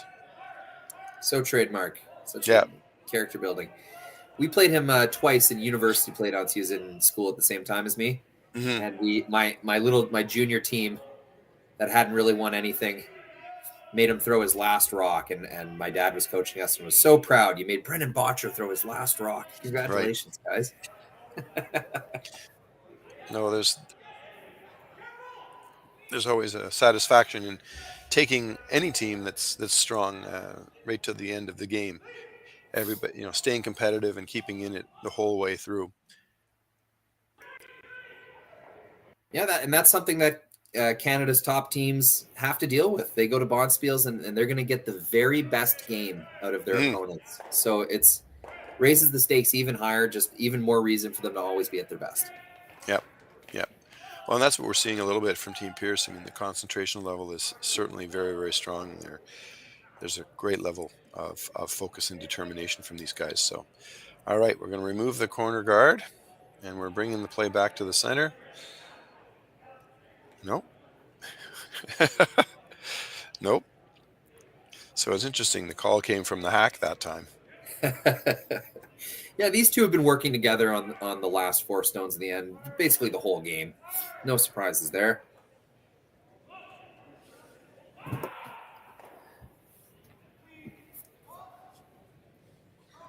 Whoa, camera got away from me there. Thanks, Connor. So just a straight peel of the top red, and that leaves Brad the opportunity to come into the house.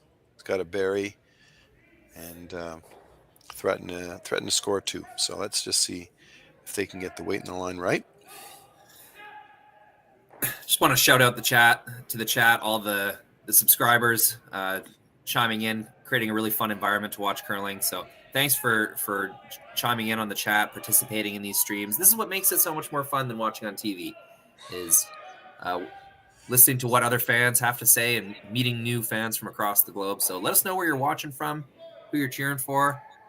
I'm seeing Denise Hall, Marlene, Molly, Annie, Dawn, love Cheryl Laporte. Thanks for tuning in and chiming in on the chat. Makes it really fun for us to interact with you guys.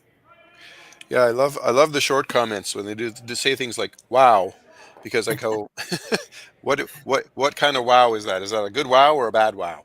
Yeah. It's an easy comment to make. You can say that after any shot you want. Wow. Alrighty. So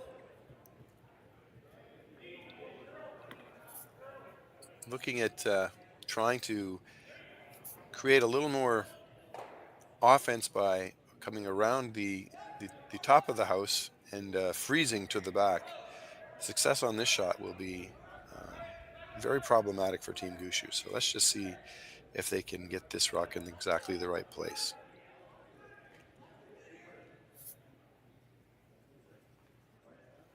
Line is really good.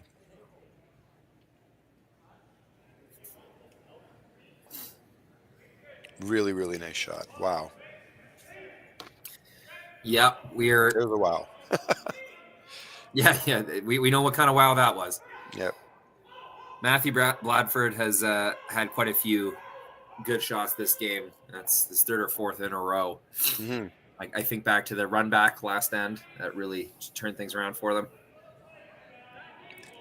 Well, it's shown the way for their opponent. In theory, all the Gushue team has to do is follow them down and do the exact same thing.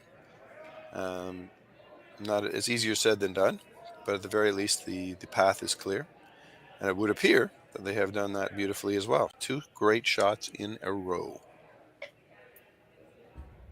with room for another. Could end up with an amazing stack of rocks here if we're not careful. So now, just knowing how many points Gushue needs, you got to be careful not to rearrange these right now. Your yellow one is safe in the middle there. It's not going anywhere. But I think a tap is not so good. If you leave any kind of angle, Gushue might have a way to blast both of your yellows out of there. And I know you have a yellow counter in the top of the 8-foot, but just the way Gushue is hungry for a multi-score end right now. Well, and the way the ice is curling, I mean, you could even just draw right into the line of rocks, but stop it, on the tee line, as opposed to bringing it all the way back and fusing it. As long as it's guarded, there's no harm in doing that. Better to do that than, as you say, throw it deep and tap and sit on a funky angle, and then all of a sudden, interesting things can happen. That's very good observation. I hadn't thought about that, but yeah, that avoids the back pile entirely. As long as it curls enough. You just have to get the line right.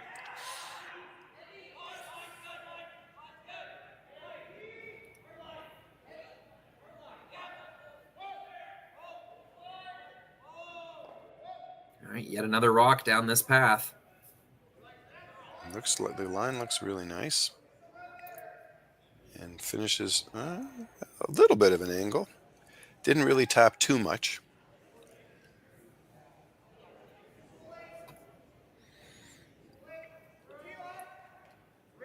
Got Team Gushue thinking about whether they want to just come down to it again or whether they want to try and run the yellow back and see what happens when you jiggle everything around.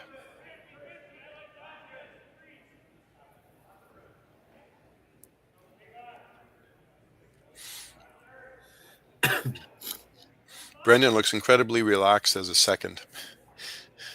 Sort of relaxed, standing with his hands on his broom, looking down the ice. Even though he's got so much experience as a skip, there's something about being a front end. Sometimes it's very nice because you just say, well, we'll let the guys figure out what they want to do and we'll sweep. And sometimes that's what's needed. It's different on every team. Absolutely. But that's another thing I noticed from Lacombe. I'm sure you noticed the same thing, David, is how quickly Brad got Brennan involved in strategical decisions. Yeah, for sure. I mean, having another voice of his caliber and with his experience is never a bad thing. And as long as everybody's communicating effectively and nobody's trying to take over and be controlling, it can be phenomenal to have an extra opinion, an extra pair of eyes. Looks like there's going to be the run back.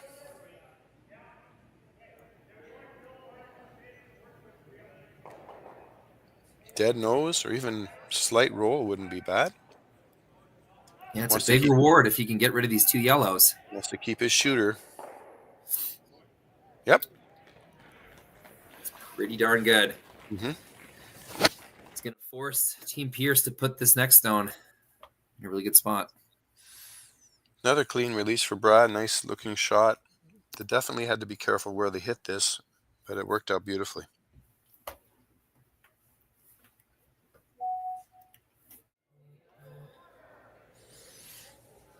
Give Brad a little bit of a satisfaction too, where he's seen a few shots that haven't gone quite the right way, and now we're seeing a couple that seem to be working really well. I think that's at least 3 or 4 shots in a row that Team Gushue has made with deadly accuracy. So that's a nice lifting effect for the team. You know, the best teams don't make every shot every time, but they get continually better throughout the tournament. Mm. Every game learning a little bit more about the ice, their rocks, their delivery at that moment right now. Better and better and better, and that's how you keep playing longer and longer on Sunday, and I guess in this case Monday, is by just continually adjusting, learning the sheets, learning everything you can, and applying it. Yeah, it looks like Team Pierce is going to try the exact same shot.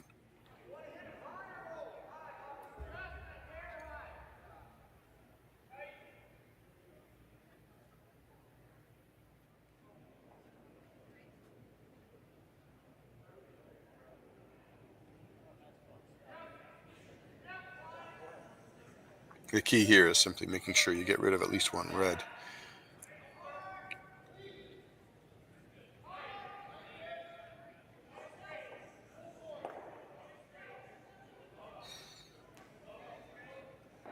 And then if Brad decides to draw under the guard. Nope. Yeah, it's a safe call. Looks like he's going to try for 3. He's going to the same side. I thought he might have gone under the guard to sort of guarantee 2, but no. Last rock at the end here. Gushue gets himself an open draw. I think both teams are happy with this.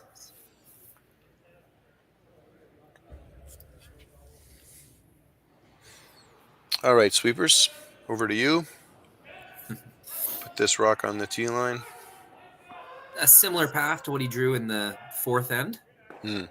This time we'll be crossing center. They've just seen this path a few times. Team Gushue doing their part, clawing back into this game with a score of 2. If they get it there.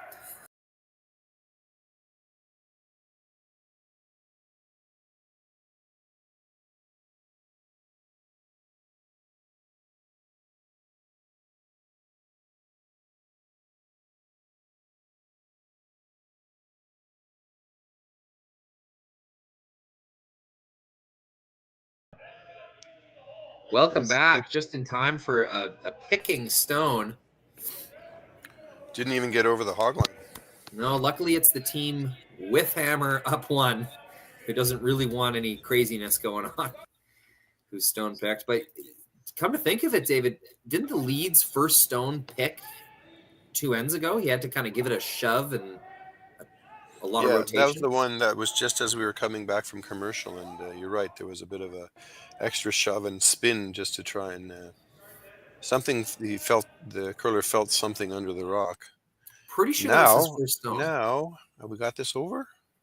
Okay, that's what we call a long guard. My goodness.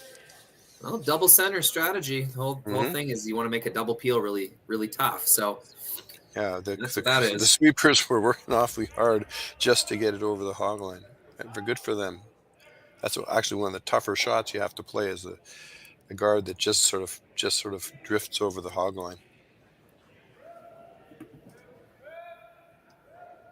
Yeah, it is game on. So with the first stone picking and hogging for Team Pierce, they'll want to put this one in a good controlling position, top 8, top 4. Sweepers really seem to think it's got to go. Well, Pierce wants this right on the button. See, to me, that feels a little deep. Just makes it easier to freeze onto and kind of trap. But you can see the skip holding his broom right over top of the button. So that's right where they wanted it. Yep. Best part of it is its curl. I think in that situation, and a little bit of extra sweeping allows it to curl that much more and get a little bit further under cover. So that's probably what they were focusing on. But if Brendan can make a good shot right down to it right now, this will make life very difficult for Team Pierce.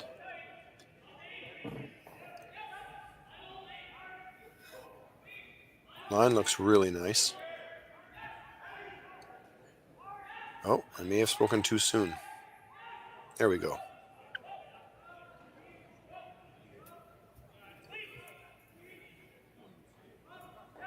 Great weight.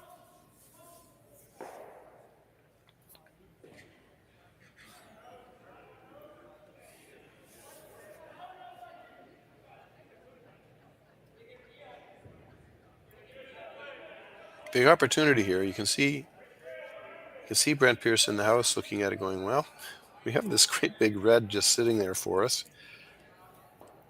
Which way do we come in? Because if they can just tap that back and sit, this is a little bit reminiscent of mixed doubles, where you're just jiggling rocks around in the forefoot and setting yourself into a perfect spot. Yeah, even though that's not perfectly frozen, I'd still say advantage Brad. He's got his 2 center guards and play is totally centered around the button. Just as a concept, those are the 2 things you're looking for when you're trying to create a force.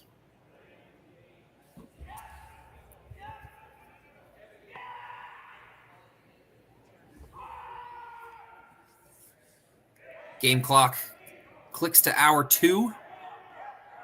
It was a pretty slow start, but we've kind of picked up pace since then. So he's just coming down and bumping. Fortunately, he did bump his own rock just ever so slightly over to the side, so it's a little more exposed now. Doesn't quite remove the red stone. I'm not sure how big of a deal that is. I don't think you'd be hoping for a blank.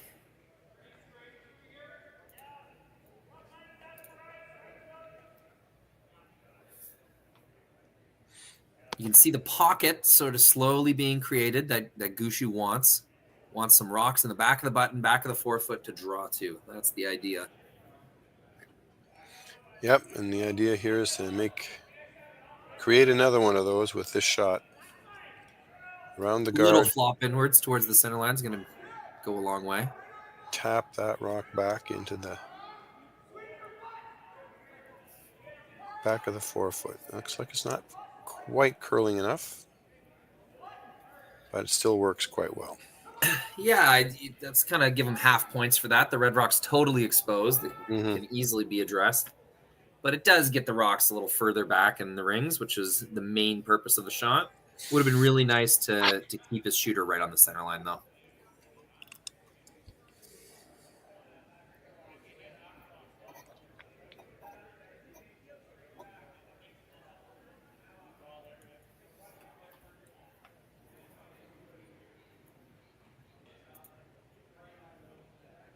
Basically the same shot he was looking for last shot.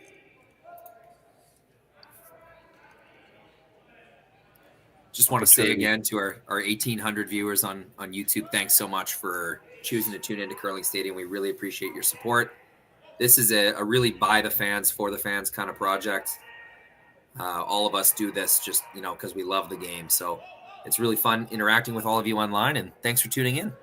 Yeah, it's great. I mean, in theory, we're doing the work with the voices, but it feels like there's quite a gang of people all enjoying the game together. Lots of comments, lots of people obviously watching from literally right across the country, which is great. No, absolutely. For James Gordon, Jerry Gertz, John Benton, all of us at Curling Stadium, it's been a thrill to be able to bring all these high quality tour event curling games for free on YouTube. It's been quite a journey, and we're glad to have you with us. That's been super. And the number of opportunities for fans to stay with their teams, wherever they may be. It used to be, it had to be a certain kind of event or a certain kind of location before you had a chance to watch. Not anymore. Ooh, a bit of a desperation play there. Really had to try and make some Yellow Rocks move. Mark Nichols, once again, can't quite get the line right. Yeah, It's been a it's bit not of a struggle hitting the broom or reading the spots for both Nichols and Gushue today, and that's another instance of it. the amount of finish seems different for the rocks that Team Pierce is throwing. Almost because it seems like they're taking a little more ice, and yet the rocks are finishing harder. And I think there's all these situations where Gushue rocks are coming into the house and they're not finishing. That was a great example where it's okay, everything looks good, but just now start to curl, and it just doesn't quite get over as far as it needs to. Yeah, we're in an interesting situation here. I think Brent is having trouble trying to decide what to do because he's saying, you know, he wouldn't have expected to have this opportunity, and now he's trying to say, okay, now how do we make the most of this?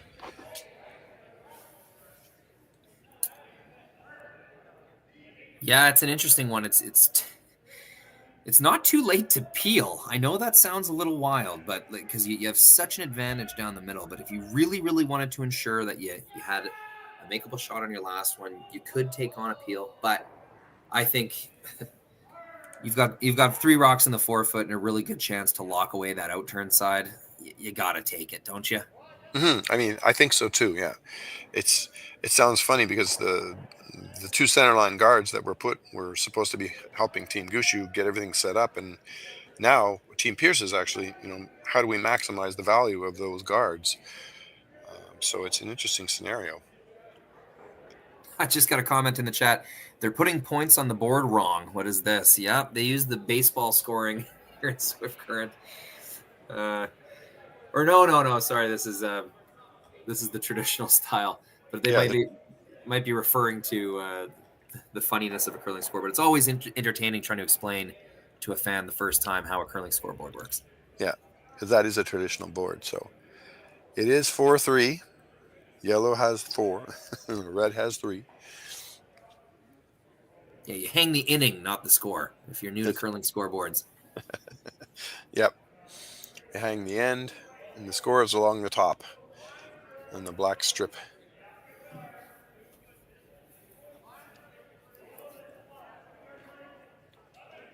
Yeah, we had in the men's B event you were saying you were in Lacombe too.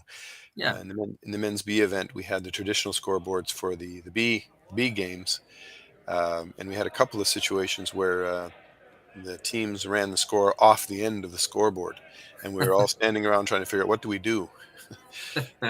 One of the games that the team I was working with, they got 16 points, and there's only 11 or 12 on the scoreboard, so I was trying to figure out how do we even do that.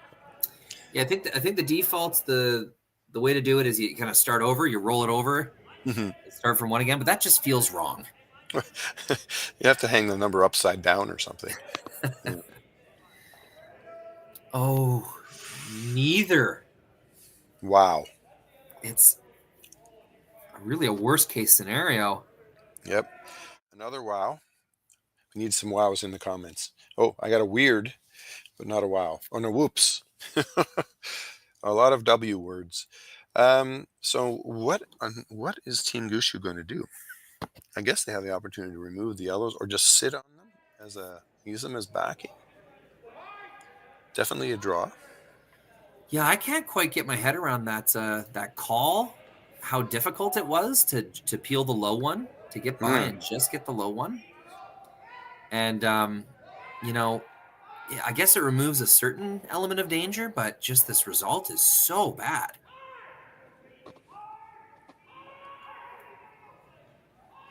Just a really This has got to go challenging ask from your third in a situation where you have such an advantage. And Rock will not quite get there. over curled, and then unfortunately caught the one on the top of the forefoot. So that's a bit of a break for Team Pierce. You know, I'm using my camera zoom powers, and I'm just trying to see what rocks he's throwing. So Mark is throwing his 5 and 6 stone. Because I wonder if they wouldn't have switched these rocks out a little bit earlier. Hmm. He's obviously having some trouble with reading the curl of those rocks.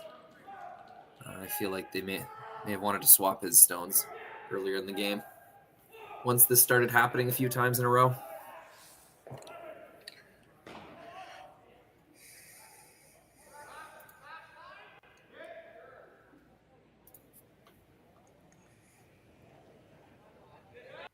Well, need to make good on this shot here. Well, it's an opportunity, but it's interesting the approach. I think they had a lot of different options, but they're showing incredible respect, basically, for the Gushue That's rink. going to be a really good spot. If there's a hole there, it's going to be tough to navigate.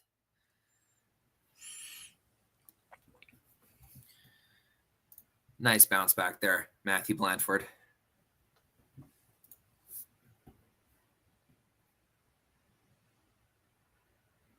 Yep, that worked really well.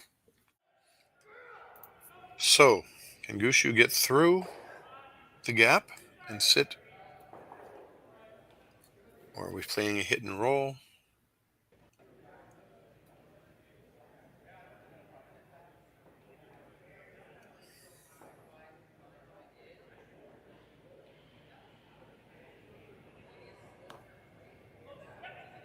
Yep, there's an in-off double where you could sort of trickle your shooter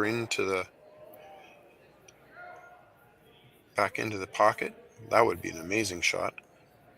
Well, I feel like Brent Pierce has shown Gushue that he is, like you said, respecting the ability. So if you put this red rock in a usable position, you got to think Brent will try to either remove it or cut off access to it. Mm-hmm. What you really want to avoid is making this cold in-turn draw with no backing. If you're bad Gushue, you want to try and leave yourself something on this out-turn side because that in-turn draw is just so scary looking, and it's against the game. Based on where the broom is, this is not going to be moving all that fast, so it's not a sort of a big hard double. This is going to be a one where they're trying to sort of jiggle their shooter, sort of in off one or two rocks and be shot. I think It's like they're playing the draw a little heavy, knowing they're going to chip off something, whether it's the outside yellow or the one on the top of the forefoot. But they want to get that rock in a place where it's tough to remove. Yep. It's a scoreboard call as well. You got to think tie game scenario or even up one. Gushue would be taking on the triple takeout. This is definitely indicative of where they feel they're at in this game. Line is really nice. Makes the chisel, rolls in. Do they get second shot? I think they do. That's an amazing shot. Yeah, works out quite well. Pretty short angle run back for Team Pierce, but at least that's going to open things up for Gushue to attack on his last stone. Right. This will be another long discussion where Brent is trying to be incredibly careful and respectful of his opponent. How do you play this so that you maximize your options and minimize his?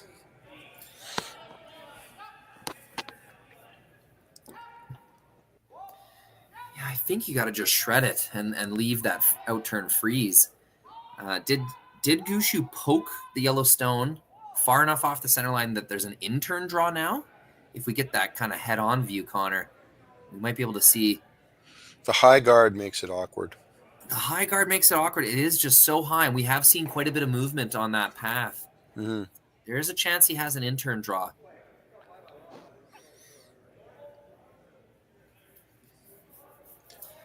In either case, I think it's pretty safe to shred this red stone if you're Team Pierce. Yeah, I just think that he wants to hit it at an angle which is probably sharper than everybody would think, so that the yellow, the shooter can go. I think the shooter will spill away, but the yellow that he drives into the red needs to sort of sit and get in the way, act almost like a bit of a guard in the 8-foot. If he was able to stick it somehow, if he was able to get it thick enough where he just sticks it right there, that would be absolutely ideal. But based on where the broom is, I'm not sure how optimistic I am. It's almost as if he's going to try and keep his shooter in play, and the yellow he's driving back onto the red is going to spill off. That'd be awful specific. Well, there's certainly no shortage of weight. Looks quite thin for now. Yeah, they're sweeping for curl. Will they get enough of it? Yellow, red. Yep. They do. They get a really beneficial kind of spin from the stone at the end, and it is going to sit right in the way of that out-turn draw path. Really good result. Boy, that took its time coming over, though. Brent might have been sweating a bit.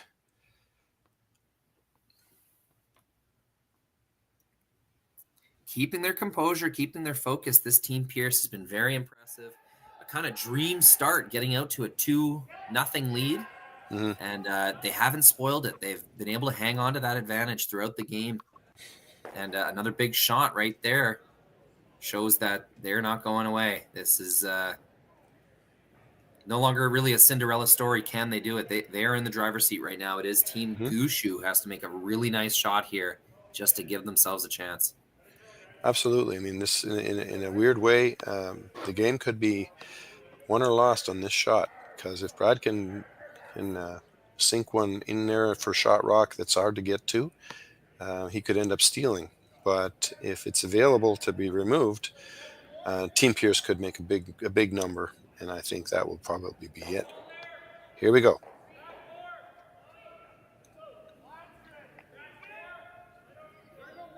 Keep it clean. They're not worried about weight. No, they need this to thread the needle. The line is the important thing here. Starting to get some break now. Will it be enough? Taps the top, rolls. I think just barely it is. I think they're shot rock. Yep, that's amazing. Just barely curled enough. Game-saving shot from Brad Gushue.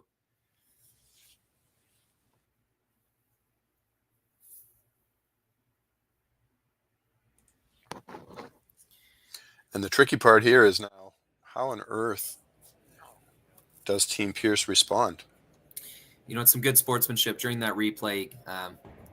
Brent Pierce leaned over to Gushue, said, nice shot. Gushue gave him a little exchange. So both opponents respecting each other. I think they sense what we're sensing, David. This has been just a really fun game. Very well played on the whole, and just really tactically fun to watch unfold.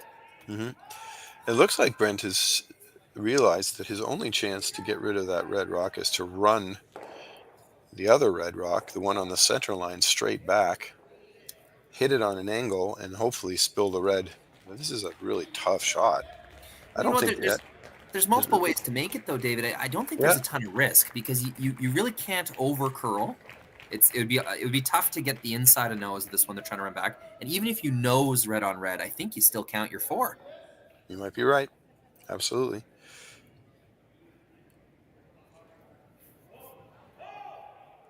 So a lot of ways to make this, and it's handshakes if he does, I would assume. Yeah, it's better than just playing the draw. I have to agree. It's one of those shots where you go, let's go for it. The worst we can give up is 1, and we'll have hammer coming home if we do. Massive shot. Kind of the ones you dream about. Brent Pierce to take a huge score of 4 or more against Brad Gushue. Last rock in the 7th end. Can he seal the upset with this one? Looks like it's just a little bit outside. Needs to curl up. Sweepers are working on And it. So close. oh, Almost had it. And I think it is a steal of one for Brad Gushue. David, this thrilling game takes another crazy turn. It's tied up in the 8th end.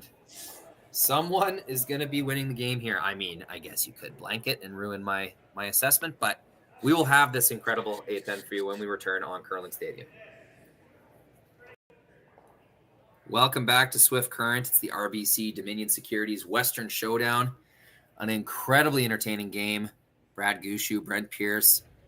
It was all Pierce to start this one. A single in the first with an opportunity for more. A steal in the second. Forces Gushue in the third. Team Pierce takes one in the fourth to open a 3-1 lead.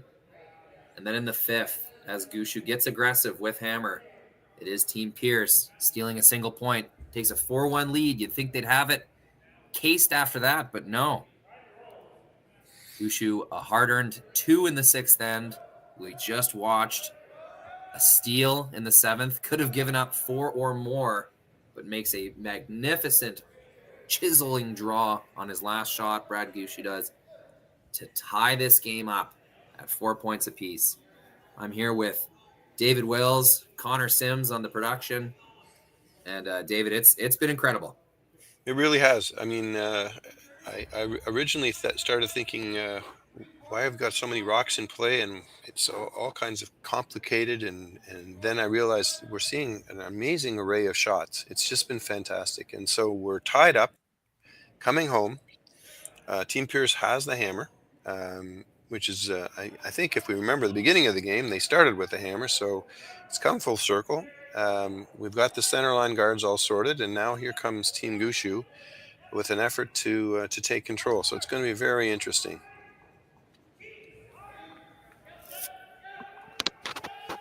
This needs to have enough weight to get back to shot's position, and I think it's looking awfully good. Beautiful line.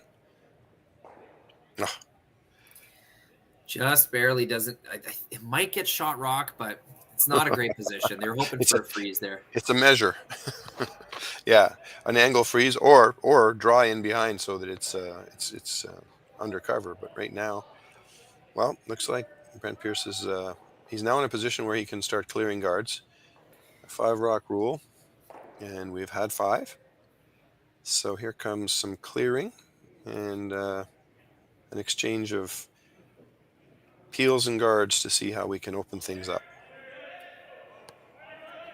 Yeah, when you're trying to steal and you're setting those guards up, when you make that decision to come in and make your what they would call the good one, when you come to make the good one, you really do want it to be a good one because you're going to have to guard that rock for the rest of the end. Yep. So to not really get the freeze or the good kind of buried shot rock position there is a bit of a blow for Team Gushue's stealing chances, but now with the double peel made. Yep, this is a lovely shot. We're just watching the replay here, and it's a very, very, very well thrown. But obviously, the key thing was the angle, so that we remove both guards. Double peel, excellent.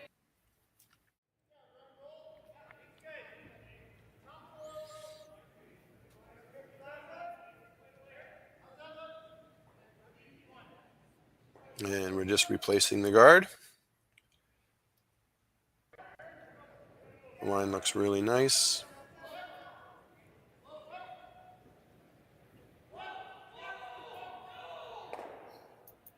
So this is the dance we see so often in tie game situations or extra ends, is the peel replace, back and forth. So peel replace, peel replace. I bet we'll follow this right into Skip Stones.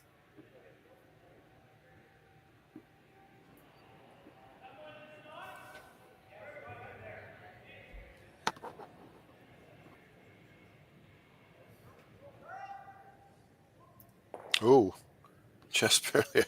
I started to think it was going to over curl. That worked out beautifully in the end, but the advantage for Team Gushue is their guard doesn't necessarily have to perfectly cover their stone in the rings. The guard is more important than the rock in the rings right now. If Team Pierce was ever to choose to chase the red one, I think Brad would be quite happy that his center guard was left in place. Right. So not a lot of pressure when you throw these guards. Just keep it sort of in the middle. Make sure the depth is where you want it, and know that your opponent's likely peeling it anyway. Well, Mark's had a bit of a rough game. Certainly, several shots have not behaved according to plan. So this is a nice little guard situation for him, and it looks like he's thrown it on a perfect line. Now that Great. may have come quite deep, and geez, would Team Pierce ever consider running this back? Well,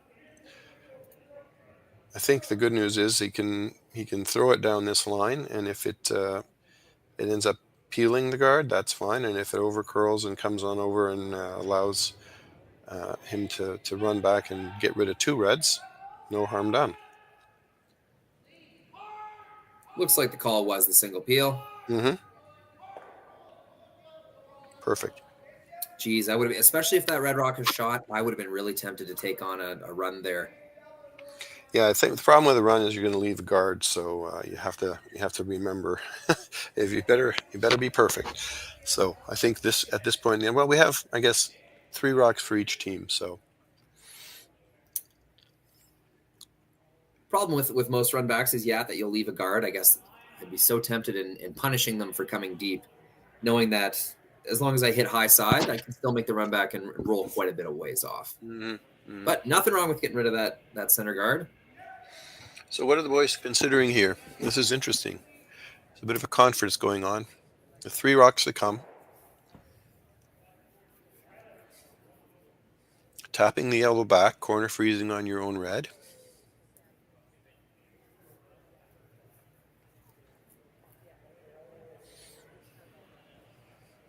Tapping the red back, corner freezing on the yellow.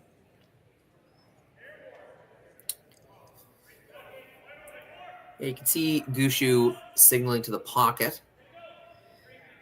I suppose there is a way to make that red rock a little bit better. You could tap it forward, and as long as you rolled slightly centerline side, there would be no double or way to get rid of it. Mm-hmm. You might leave maybe half of the one you tap exposed.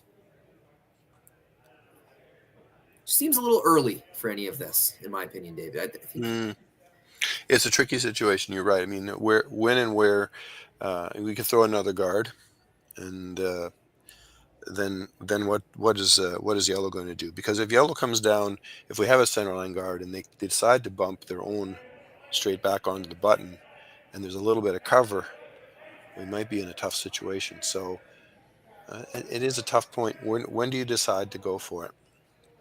Now, here's the next question. What have they actually decided? Yeah, will be an out turn. Yeah, and I'm guessing that means this is not going to be a guard.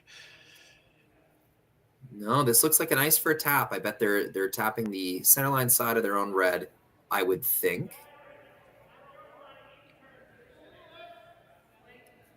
Nichols conferring with Brad again.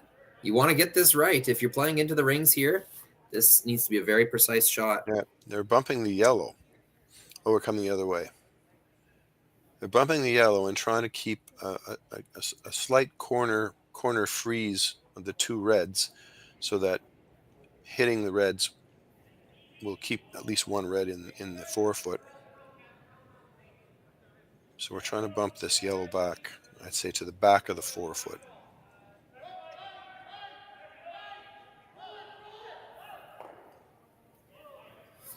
Really close sweep. Seems like a lot of weight. Gets the yellow. Freezes on their own red. I don't think that yellow was tapped to a very useful spot. No, I needed to be a tiny bit less weight, I think. Now the decision for Team Pierce, do you try and move both reds? It's going to jam into your own yellow. Or do you just kind of nose it? Hit it a little on the centerline side. Make sure that the shot red goes away. So I don't think you can get rid of both of these red stones. Right. It's going to come into the yellow no matter what. Right. Yeah, I think the idea was the red shooter was sort of corner freezing on the other red, so that if you hit it hard, it would go sideways into the yellow. This one, it's sort of rolled a little bit further away from center than they probably wanted. But at the same time, it's, as you say, very, very hard to remove. And right now, red is shot rock.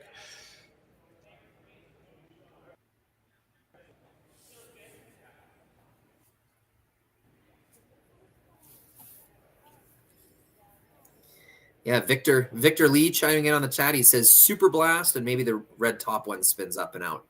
Yeah, perhaps.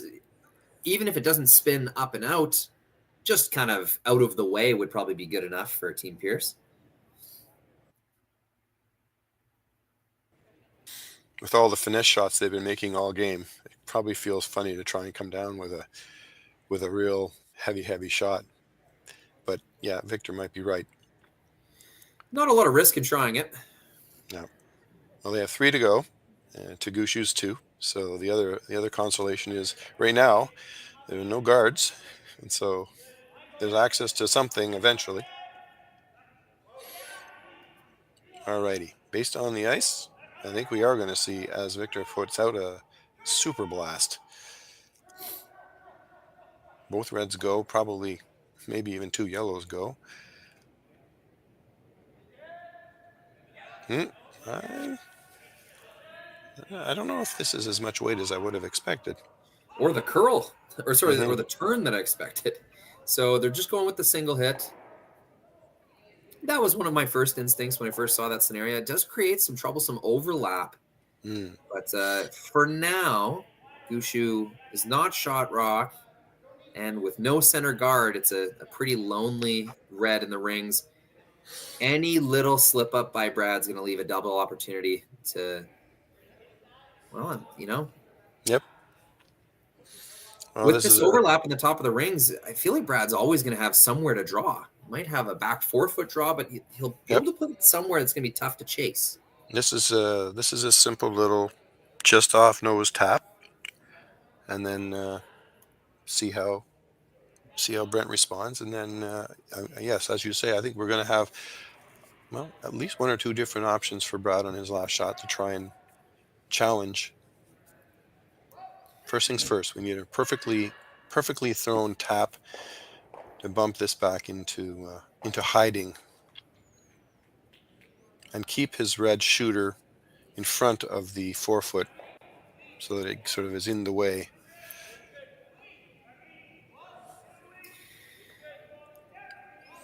Jeff can't decide whether to sweep or not. That's a good sign.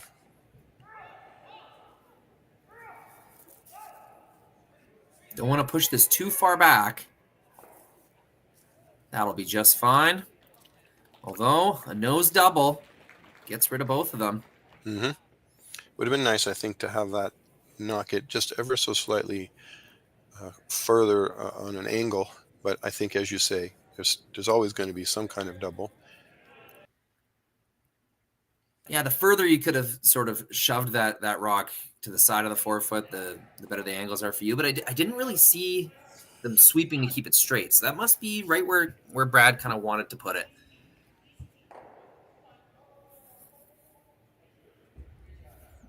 Yeah, I think that all things considered, that's a pretty good result based on what they were trying.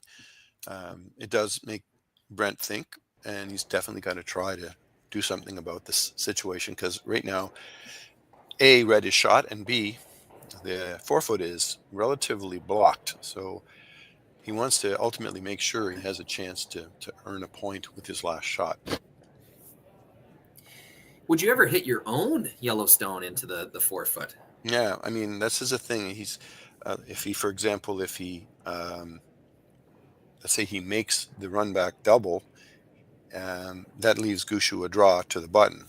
And if he makes it, then how can Brent respond? I suppose he has to tap back something of his own. But I think he's thinking 2 shots away. And he would rather just see things really nice and open, I think.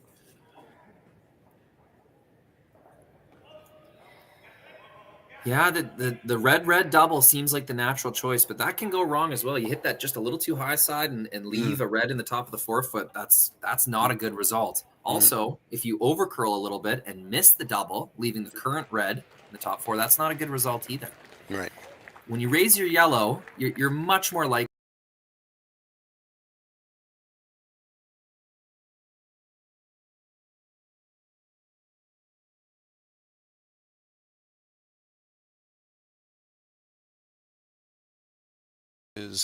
boy. I was originally thought he was putting his broom where he wants to hit the red, but it looks like This is the ice.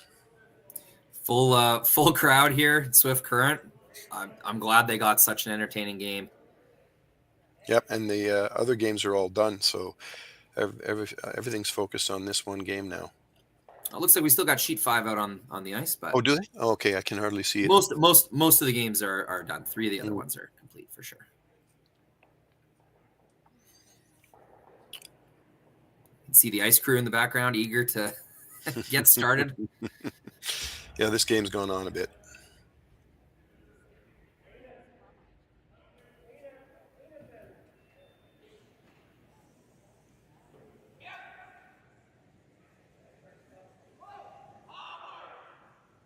Big shot here. Brent Pierce trying to hang on to the Cinderella story victory against Team Gushue. Gets 1, gets 2. Will he punch it far enough? Red sticks around for second shot. That might be significant, but he's cleared the danger in the 4-foot at least.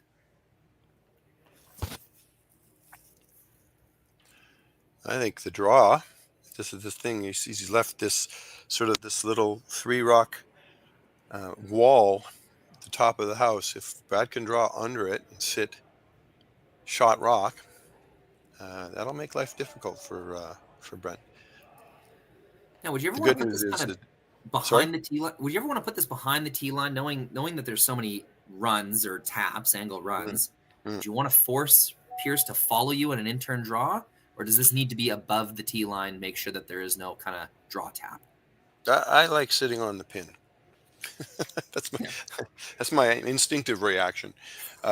You could go. I would say you don't want to be light, but you want to be you want to be under cover and shot rock. So big draw, Brad Gushue. They've been clawing their way back into this game. It's been a battle, and they have fought to be in this at this point. Can he make a real good one here? Needs to curl a lot. It will be shot. Gets some good finish at the end. It's in the back of the 4-foot. It does make Brent Pierce think. Does he want to chip this rock away with hack weight? Or does he want to play a draw of his own? You know what? He has not taken much time to think about it. He's putting the broom down. And he's skating down to throw the draw. Yeah, I'm not surprised. I think in the circumstances, I would probably do the same thing. The only other thought would be to bump something straight back into the red, but then you run the risk of angles causing trouble. So I think you've got backing. It is all the way back at the back of the 4-foot. So, and there's a reasonable amount of space around that guard, to be honest. And the other thing is, he doesn't even have to. Let's say he throws enough to bump it. He doesn't even have to bump it dead on the nose. He could just remove it far enough away that his original shot up at the top of the 4-foot is shot rock. All right. It all comes down to this. What an incredible curling game. Ends up tied up in the 8th. Brent Pierce with the last rock. A champion will be decided at the end of this shot. And the team from New Westminister, BC, looking to beat Brad Gushue, one of the more impressive victories of their career, I would imagine. Sweepers are on this right away. Don't want to get too excited. This is a quick path we've seen. This is floating out a little as well. Oh, yeah, you're good. It curls enough to use the backing. It will be 1 point yellow. The victory for Team Brent Pierce. That's a pressure shot. Good for him. Let's see if we can get a reaction from the team in red here. They don't know who to high five. Very well deserved victory. It wasn't just 1 or 2 lucky ends. This team fought really hard the whole game. Put one of the best teams in the world under incredible pressure multiple times. Brad Gushue had to make a lot of shots just to save some of those ends. Yeah, there's a few smiles there. You can sort of see the chests are puffed just ever so slightly. I think there'll be a bit of a celebration when they have a moment when they're not completely exposed. But good for them. Great game. I think the team Gushue probably is feeling as if they didn't really throw their best game. But Yeah. overall, seeing it be nice and close with all kinds of interesting twists and turns made it fantastic for us to watch. And that's at the end of the day what we really want to do when we tune in. So what a pleasure to do that. Well, thanks so much, everyone, for tuning in. Gushue versus Pierce. Hey, if you thought that was fun, we have 3 more days of top-tier curling from Swift Current. Hey, for my partner, David Wells, producer, Connor Sims, thank you so much for joining us. And we will catch you later, curling fans. Have a great night. Thanks, Rory. Take care.